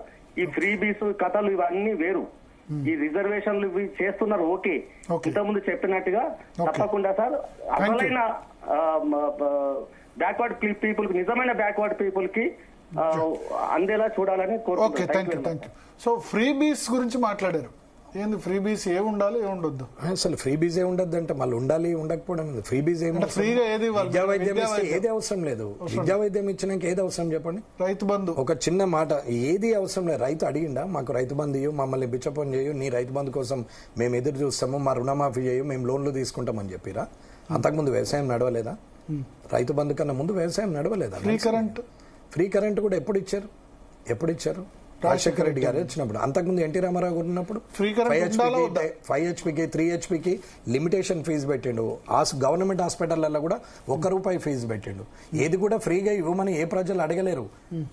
అవకాశాలు సౌలభ్యాలు ఇవ్వమని చెప్తున్నారు ప్రజలు. మీకు అందుబాటులోకి అన్ని తీసుకురమ్మన్నారు. కానీ ఫ్రీ బీజీ ఇవ్వమంటే ఒక మహిళ విడో మహిళ ఉంది, భర్త చనిపోయింది, భర్త చనిపోయిండు, దురదృష్టం విధవరాలైంది, పిల్లలు ఉన్నారు 2. 2000 పెన్షన్తో బతుకుతుందా అండి? మరి 2000 ప్రతి నెల 2000 ఇస్తున్నావు. 2 ఏళ్లకు 2000, 5 ఏళ్ల తర్వాత 2000, 10 ఏళ్ల తర్వాత 2000, 4000 చేస్తామని చెప్పారు. ఏమిటికి అది? దేనివల్ల? అదే 2000 ఇచ్చే బదులు ఆమెకే ఏదన్నా వొకేషనల్ కోర్స్ లాగా ట్రైనింగ్ ఇచ్చేసి వాళ్ళకి ఒక ఎక్విప్మెంట్ ఏదన్నా కొనిచ్చేసి తన కాళ్ళ మీద తను నిలబడే పరిస్థితికి తీసుకురారాదా? గవర్నమెంట్ ఆపూర్తి సాయం చేయలేదా? ఈ స్కాములు, ఈ తినుడు, ఈ ఎమ్మెల్యేల ఖర్చులు, అవిటికి ఇవిటికి, కరప్షన్లకు, అనవసరమైన జీబులకు, డీజిల్లకు, దీనికి కిరాయిలని నేను ఎప్పుడు కూడా ఫ్రీలో పాల్గొన్నానండి. ఫ్రీ అనేది గవర్నమెంట్ స్కీమ్స్ లో నేను ఫ్రీకి వ్యతిరేకం. నేను ప్రజలను తిట్టినా నేను చెప్తున్నాను. ఇవాళ విద్యా వైద్యం రెండిస్తే ఒక కూలి పోయే వ్యక్తి ₹200 కూలింది వ్యవసాయ కూలికి, నెలకు 6,000 వస్తాయి. ఆయన ఖర్చు ఏముంటుంది చెప్పండి? రేషన్ ఉంది. సో మీ నియోజకవర్గంలో ఉచిత బస్సు, కళ్యాణ్ లక్ష్మి, షాదీ ముబారక్ వీటిలో ఏట్లో పాల్గొనలేదు? అవునండి. 10 తులాల మెడలో 10 తులాల బంగారం వేసుకొని ఉచిత బస్సు పోతే దేని కొరకండి అది? ఇలా నెలకు ₹1,00,000 జీతం ఉన్నటువంటి వ్యక్తి, మా అక్క చెల్లె బస్ ఎక్కిపోతే ఏమిటికండి అది? ఎవరికి ఉపయోగపడాలి? అసలు ఏ స్కీమ్ ఎవరికి ఉపయోగపడాలి? మీనింగ్ లెస్ కాకపోతే ఏంది? మేము దీని మీద చాలా విస్తృతంగా అభిప్రాయం తీసుకుంటాం. మీరు మాకు పర్ఫెక్ట్ సూటబుల్ క్యాండిడేట్ అని అనిపించారు ఫ్రీ బీజ్ సంబంధించి. సో ఇప్పుడు ఉన్నవి అన్ని రద్దు చేయాలి. అసలు ఫ్రీ బీజ్ అవసరం లేదు. కళ్యాణ్ లక్ష్మి, షాదీ ముబారక్ ఏది అవసరం లేదు. మీరు విద్యా వైద్యం ఇవ్వండి, ఎవరిది వాళ్ళే చేసుకుంటారని. విద్యా వైద్యం ఇవ్వండి, సరిపోతుంది. ఇవాళ రేపట్లో ఏమైంది? మీ అబ్బాయి ఎక్కడ చదువుతున్నాడు? హార్స్ పవర్ కింద లిమిట్ పెట్టాలి. ఫ్రీ కరెంట్ ఎట్లా? ఫ్రీ కరెంట్ కూడా రైతులు ఏమన్నా ఫ్రీ కరెంట్ ఇవ్వండి మాకు 24 గంటలు అని చెప్పారు. 24 గంటలు ఫ్రీ ఇస్తే వాడుకుంటుంది ఎంత? అసలు రైతులకు ఇచ్చిన కరెంట్ ఎంత?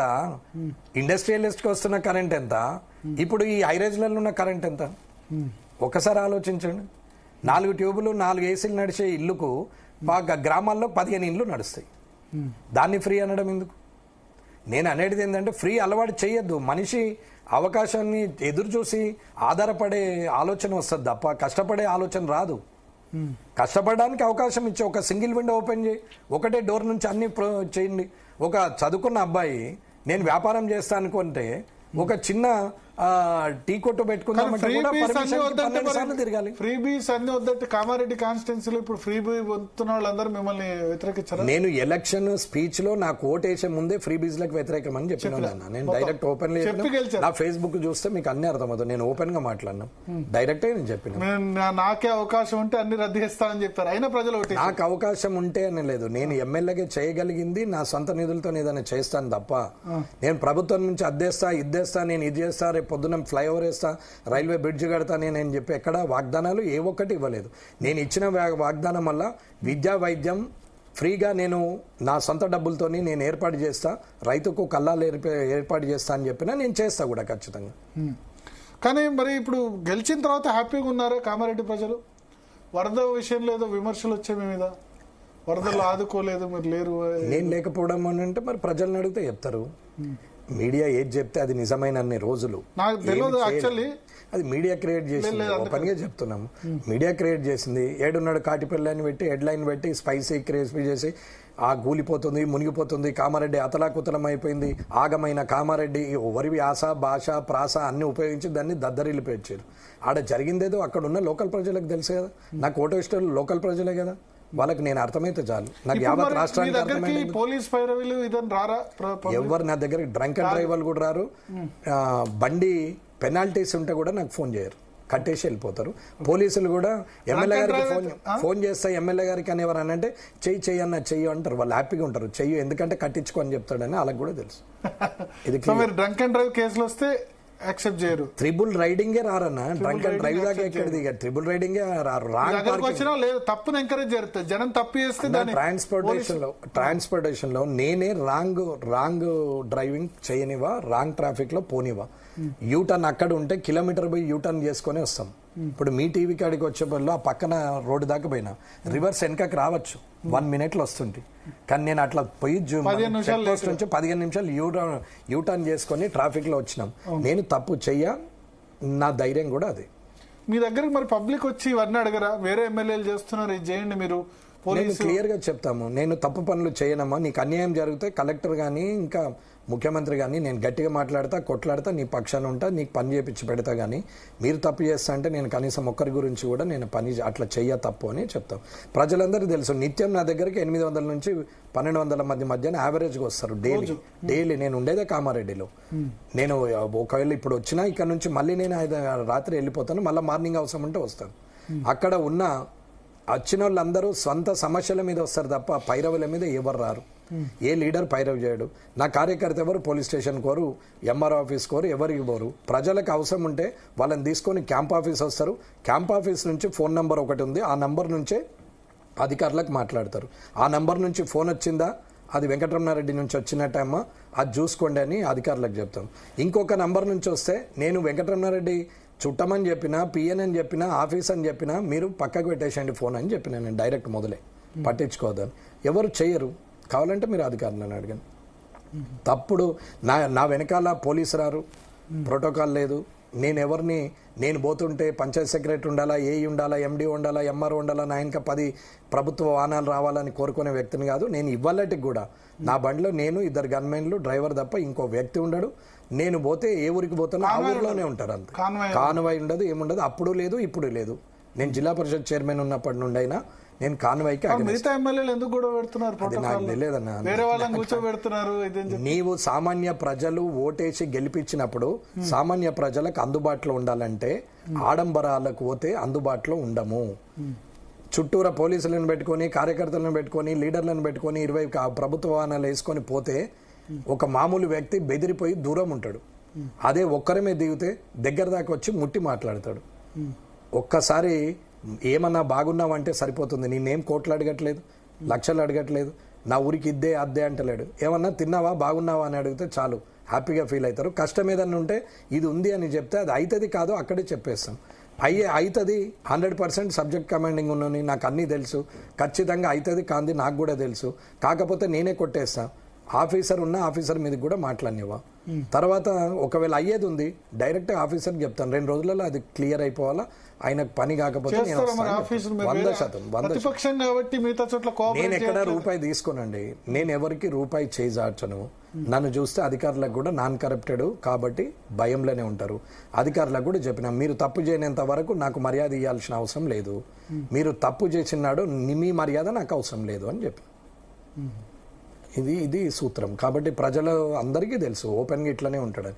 అన్న ఒక్కసారి గెలిచినాం పర్వాలేదు, 50 ఏళ్ళు గుర్తుండిపోయేలా జీవితం ఉండాలి. కానీ 20 సార్లు గెలిచి హైయెస్ట్గా గెలిచినాం, హ్యాట్రిక్ కొట్టినా, 4 సార్లు గెలిచినా, 20 సార్లు గెలిచినా అంటే అవతలోని కొని గెలవచ్చు, యువతలోని కొట్టి గెలవచ్చు, పక్కొని తొక్కి గెలవచ్చు. డబ్బు బాగుంటే మదమెక్కి ఏదైనా చేయొచ్చు. కానీ ప్రజల్లో మనసు మాత్రం గెలవలేం. అది జ్ఞాపకం ఉంచుకోవాలి.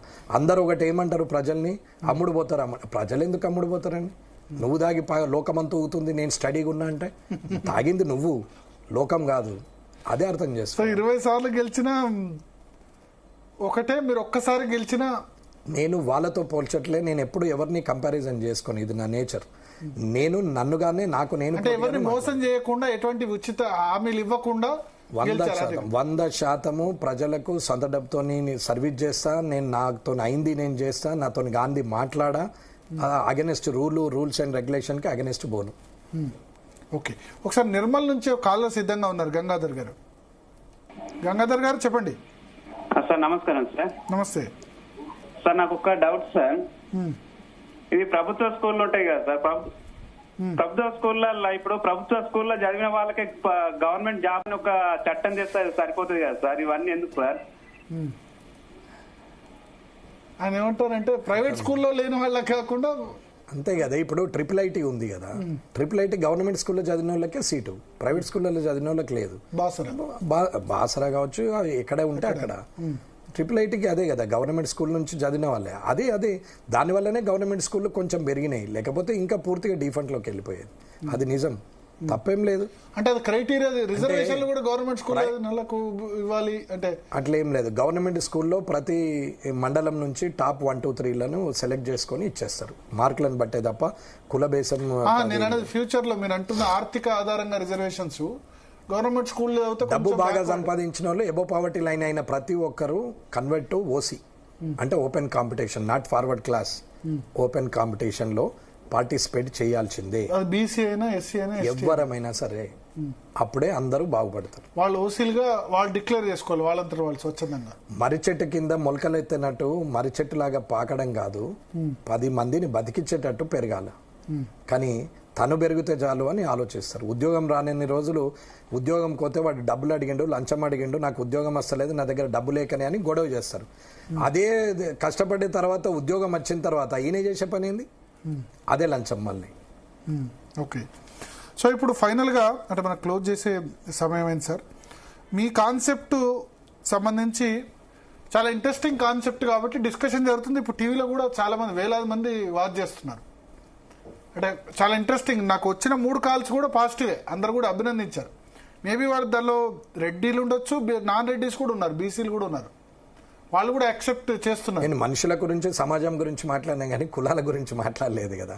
వ్యవస్థలో ఉన్న లోపాల గురించి కామెంట్స్ కొంతమంది నెగటివ్ కామెంట్స్ పెట్టారు, నేను రెడ్డిల గురించి, అగ్రవర్ణాలు. ఆ రోజు మాట్లాడినప్పుడు ఆ షార్ట్ టర్మ్ లో నేను ఇవాళ మీ దగ్గరికి రావడానికి కారణం, మీ దాంట్లో నేను మాట్లాడిన దానికి జరిగిన వైరల్లో అర్థం చేసుకునే వాళ్ళు కొందరు అర్థం చేసుకోలేకపోయారు కాబట్టి అదే జీలో రావాలనుకున్నా మీరు పిలిచారు, నేను వచ్చి మీకు యాక్సెప్ట్ చేసిన. నేను సంవత్సరం అవుతుంది మీడియా ముందుకి రాక, మళ్ళీ మీడియా ముందుకి ఇవ్వాలి. ఎందుకు రాలేదు? సంవత్సరం బీజేపీ అధ్యక్ష పదవి ఇవ్వలేదు, దానికి అదేం లేదండి.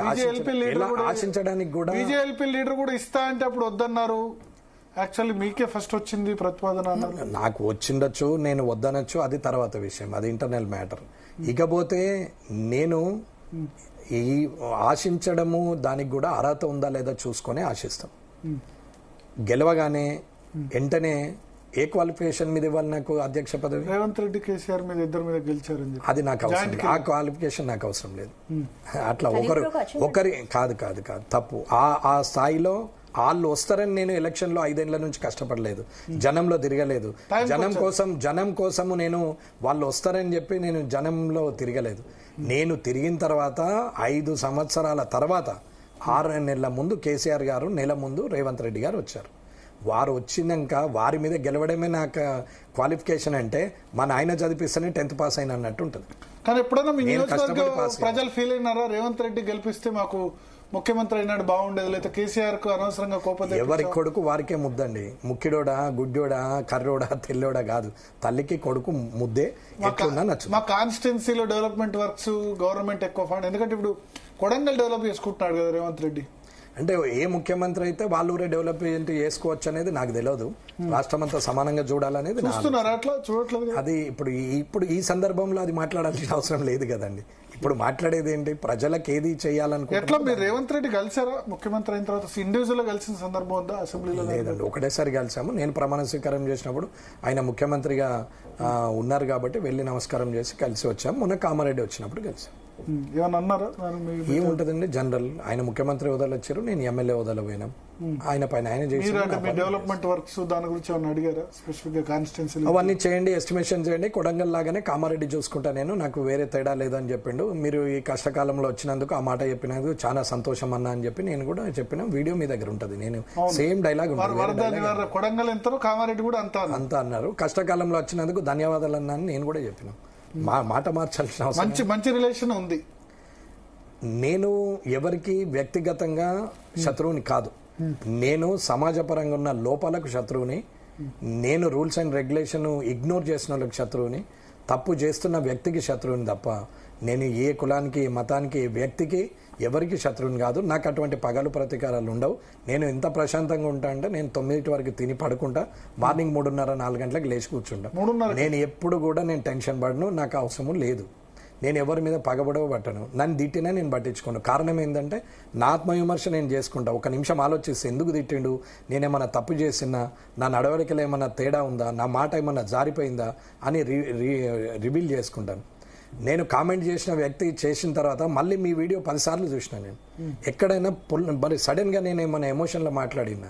యాక్చువల్ నేను పోయింది హైడ్రా మీద కేసు, టీజేఎస్సీ మీద, హెచ్ఎండిఏ మీద, జిహెచ్ఎంసీ మీద, ఈ రేరా మీద, 5 మీద అధికారుల తప్పిదం వల్లనే హైదరాబాద్కి ఈ నష్టం వచ్చింది.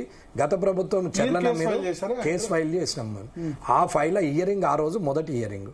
అదే రోజు బీసీది మధ్యాహ్నం 2:15 ఉంది, మాది 11 గంటలకు ఉంది.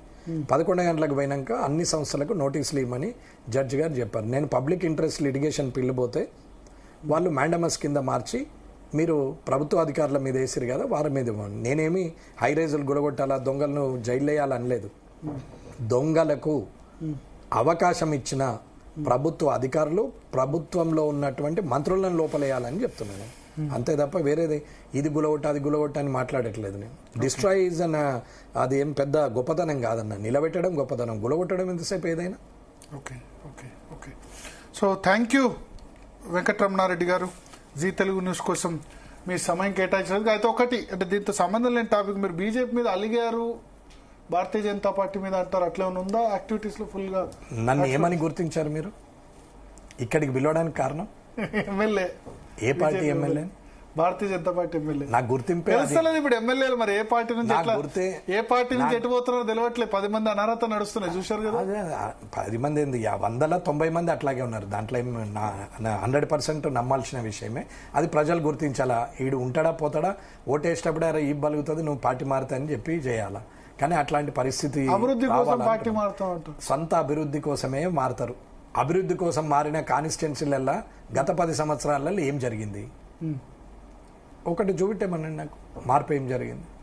మరి ఏ పార్టీ వచ్చినా అట్లా వాళ్ళ నా ఈ గుర్తింపే వాళ్ళ ద్వారా జరిగినప్పుడు దాని మీద ఎందుకు అలుగుతారు? నన్ను కన్న తల్లి మీద ఎందుకు అలుగుతా? ఈ జీవితం వాళ్ళు ఇచ్చేది. ఒకవేళ నేను అలిగితే, నిజంగా నేను బుద్ధున్నోడిని అయితే, నిజంగానే వాళ్ళ మీద అలిగితే నేను రాజీనామా చేయాలా, చేసిన తర్వాత అలగాల. పదవి కావాలా, నాకు గుర్తింపు కావాలా, మీదికెళ్ళి మళ్ళీ అన్నం పెట్టినోనే తిట్టాలా? ఇదేం పద్ధతి అండి? తినద్దు, తింటే విశ్వాసంగా ఉండాలా. నేనున్నా, పార్టీ ఇచ్చింది టికెట్, నేను ఎమ్మెల్యే అయిన తర్వాతనే నేను లైమ్ లైట్లోకి వచ్చిన. అంతకుముందు వెంకటరమణారెడ్డి కాన్స్టిట్యున్సీ మట్టుకే తెలుసు. ఏమైనా తెలిస్తే నిజామాబాద్ ఉమ్మడి జిల్లాలో తెలుసు కొందరికి. అంతే తప్ప పెద్ద నేనేమి ఫేమస్ లీడర్ నేమ్ కాదు. నేను ఈ ఎలక్షన్స్ అయిపోయిన తర్వాత 1 year సైలెంట్ ఉన్నారని, 1 year సైలెంట్ ఉండడానికి కారణం నేను ఒకటే చెప్పినాము. నేను ఎంపీ ఎలక్షన్స్ వరకు తిరిగినాము, పని చేసినాము. ఎమ్మెల్సీ ఎలక్షన్ వరంగల్లో పోయి అక్కడ పని చేసినాము. మొన్నటి ఎమ్మెల్సీ ఎలక్షన్లో కరీంనగర్లోనే 15 రోజులు ఉన్నాము. నేను పని చేయలేదనేది ఏం లేదు. నాకు మీడియా ఎక్స్పోజర్ అలవాట్లేదు. నా ఎంబట వీడియో కెమెరా పట్టుకొని ఒక 2 నా వెనక ఎవరు ఉండరు. అందుకే మొన్న వరదలలో కనపడలేదు. లేకుంటే నేను కార్లకి వెళ్ళి దిగే ముందు బండిలో మీరు క్రేన్ ఆపరేట్ చేసింది, తర్వాత ప్రొక్లైన్ మాదాలకు టెలికాస్ట్ అయినాయి. మిగతా వాళ్ళు నడిపారేమో కానీ మేము వెంకటరమణారెడ్డి క్రేన్ ఆపరేట్ చేశారు కదా, క్రేన్ ఆపరేట్ మీరే జేసీబీ డ్రైవర్ గా ఉండి. నేను డ్రైవర్ గా లేను, డ్రైవర్ ఉన్నాడు, ఆయన పక్కన కూర్చుండి డిమాలిష్ చేపిస్తున్నాము. అది మొత్తం గోడ బలగొట్టకపోతే వరద పెరిగిపోతుంది, అది తీసేయమని చెప్పేసి 2 hours ఒక 1 kilometer అంతా తీసేసాం. ఎక్కడైనా నేనే అట్లా ఉంటే నా బండి ఒకటి ముందు పోవాలా, నేను దిగే లోపల అన్నస్తుండని చెప్పి పాట పెట్టుకోవడానికి వీడియోగ్రాఫర్ రెడీ ఉంటాడు ఇట్లా పట్టుకొని. ఇక మనం బండ్లకి వెళ్ళి దిగి స్లో మోషన్ లో బాలకృష్ణ దిగినాడు దిగి కిందికెళ్ళో గాలి మీదికెళ్ళో వాన అంతా వస్తుంటే, తుఫాన్ వస్తుంటే అందులో తిరుగుతూ అట్ట పోయి ఇటు పోతే ఎటు పోయి నా యాంగిలే చూస్తారు అన్నట్టు. మొత్తం ఆడ ప్రజలది ఏముండదు. అది కాదు అసలు ప్రజల లేదా. ఇప్పుడు అందరు లీడర్స్ రేవంత్ రెడ్డి పాట రీల్స్ మీద షోక్ ఎక్కువైపోయింది, ఫోక్ సాంగ్స్ మీద షోక్ ఎక్కువైపోయింది. చేసేది తక్కువ, చెప్పేది ఎక్కువ. కాబట్టి ఆ షోక్ లేదు కాబట్టి మీడియాలో కనపడలేదు. లేకుంటే ఆ వీడియోలు నేను ముందే రిలీజ్ చేసుకునేది ఉండే. అది అన్నట్టు. కానీ నాకు అలవాటు లేదు. ఇక ముందు అసెంబ్లీలో మాట్లాడేవాళ్ళు, అసెంబ్లీలో దాని సందర్భం అసెంబ్లీ కూడా అంత మ్యాచ్ ఫిక్సింగ్ ఇక్కడ ఎమ్మెల్యేల మధ్య అని కూడా మాట్లాడుతున్నా కదా. ఇప్పుడు కూడా చెప్తున్నా, సేమ్ అదే కంటిన్యూ అవుతుంది. ఇప్పుడు కూడా చెప్తున్నా కదా. నేనేం టీవీలో ముందరనే చెప్తున్నాను. నాకేముంది అసెంబ్లీని అన్నాం డైరెక్ట్ గా మారాలి అని అంటున్నా. ఎమ్మెల్యేలు మారాలి, చట్టసభలలో వ్యక్తులు మారాలి. వ్యక్తి ముఖ్యం కాదు, వ్యవస్థ ముఖ్యం అనేది రావాలి. డబ్బులు ఏమవసరం అండి, ఎంతకంటే అవసరం? 10,000 లేనాడు ఒక ఇల్లు కట్టుకుంటే చాలు, 2 రూమ్లు ఉంటే చాలు, ఒక మోటార్ సైకిల్ ఉంటే చాలు అంటే 2 రూమ్లు అయినాక అయ్యో నాకు నా భార్యకు ఒక రూమ్ సపరేట్ ఉండాలి, నా పిల్లలకు 2 రూమ్లు కానీ 3 బెడ్రూమ్కి అవుతుంది. అది అయిపోయిన తర్వాత ముందట కారు కావాలా, మనం 4 అయితే మోటార్ సైకిల్ మీద పట్టామనుకుంటే, కారు అయినాక అయ్యో పిల్లాడు పెద్ద పెరిగే వానికో కారు కావాలా, బిడ్డ పెద్ద పెరిగే దీనికో కారు కావాలా, నా భార్య కిట్టిపాటికి పోలే దానికో కారు కావాలని చెప్పేసి అది కొనరి. మళ్ళీ నా కారు పాతదైంది, నేను పోయింది పెద్దోళ్ళతోని, నాకు BMW కావాలా, మారుతి వద్ద అనుకోండి. ఇది అయిపోయినాక 2 ఇండ్ల 3 ఇండ్ల కిరాయిలే, కమర్షియల్ హైరేజ్లే. ఏం చేసుకుంటారండి? డబ్బునంతా బొంద మీద పెట్టుకొని పోతారు, అంతా సంపాదించి ఏం చేసుకుంటారు? ఒక లిమిటేషన్ ఉండాలి దేనికైనా, అప్పుడు సంతోషం ఉంటుంది. పండగ రోజు తింటే అది పండగలాగా కొడుతుంది. పండగ రోజు పప్పన్నము నెయ్యి వేసుకొని తింటే, లేదా నాన్ వెజ్ తింటోళ్ళు నాన్ వెజ్ తెచ్చుకొని తింటే అది పండగలాగా కొడుతుంది. రోజు పొద్దుమాపు నాన్ వెజ్ తింటే అది రోజు పండగనే. అది ఏముంటుంది, బోర్ అయిపోదు. దసరా రోజు కూడా ఇంట్లో గదే 4, గదే 1/2 కిలో చికెన్. ఇంకేముంది లైఫ్కో టేస్ట్ ఉండాలా. అది పూర్తిగా మర్చిపోయి బతకడం డబ్బే ప్రాధాన్యం అనుకొని బతుకుతున్నారు. ఎవరికి వాళ్ళు గొప్పగా అనుకుంటున్నారు. దేశం జీడిపి ఏది పెరుగుతున్నది అని అంటే ఇది పీడీపీ పెరిగితే అయిపోయి అనుకుంటారు. పర్సనల్ డెవలప్మెంట్ ప్రోగ్రామ్ ఇది పీడీపీ అన్నట్టు. ఈ పీడీపీ పెరిగితే దేశ జీడిపి పెరుగుతుంది అని కొన్ని వ్యక్తులు తయారైనప్పుడు వ్యవస్థల ఏం లాభం? ఇవల్ల ఇన్కమ్ ట్యాక్స్ కట్టేటోళ్ళు ట్యాక్స్ వల్ల దేశం నడుస్తుంది అంటారు. కానీ రైతులు కష్టపడ్డ దాని మీదనే రా మెటీరియల్ అంతా రైతుల నుంచి వస్తున్నది. ఈ రైతులు పండించిన పంటనే యాడెడ్ వాల్యూ కింద కన్వర్ట్ అయినప్పుడే ఈ వ్యాపారాలు నడుస్తున్నాయి, ఇన్కమ్ ట్యాక్స్లు వస్తున్నాయి అని చెప్పి రైతులను గుర్తించే వాళ్ళు ఎంతమంది?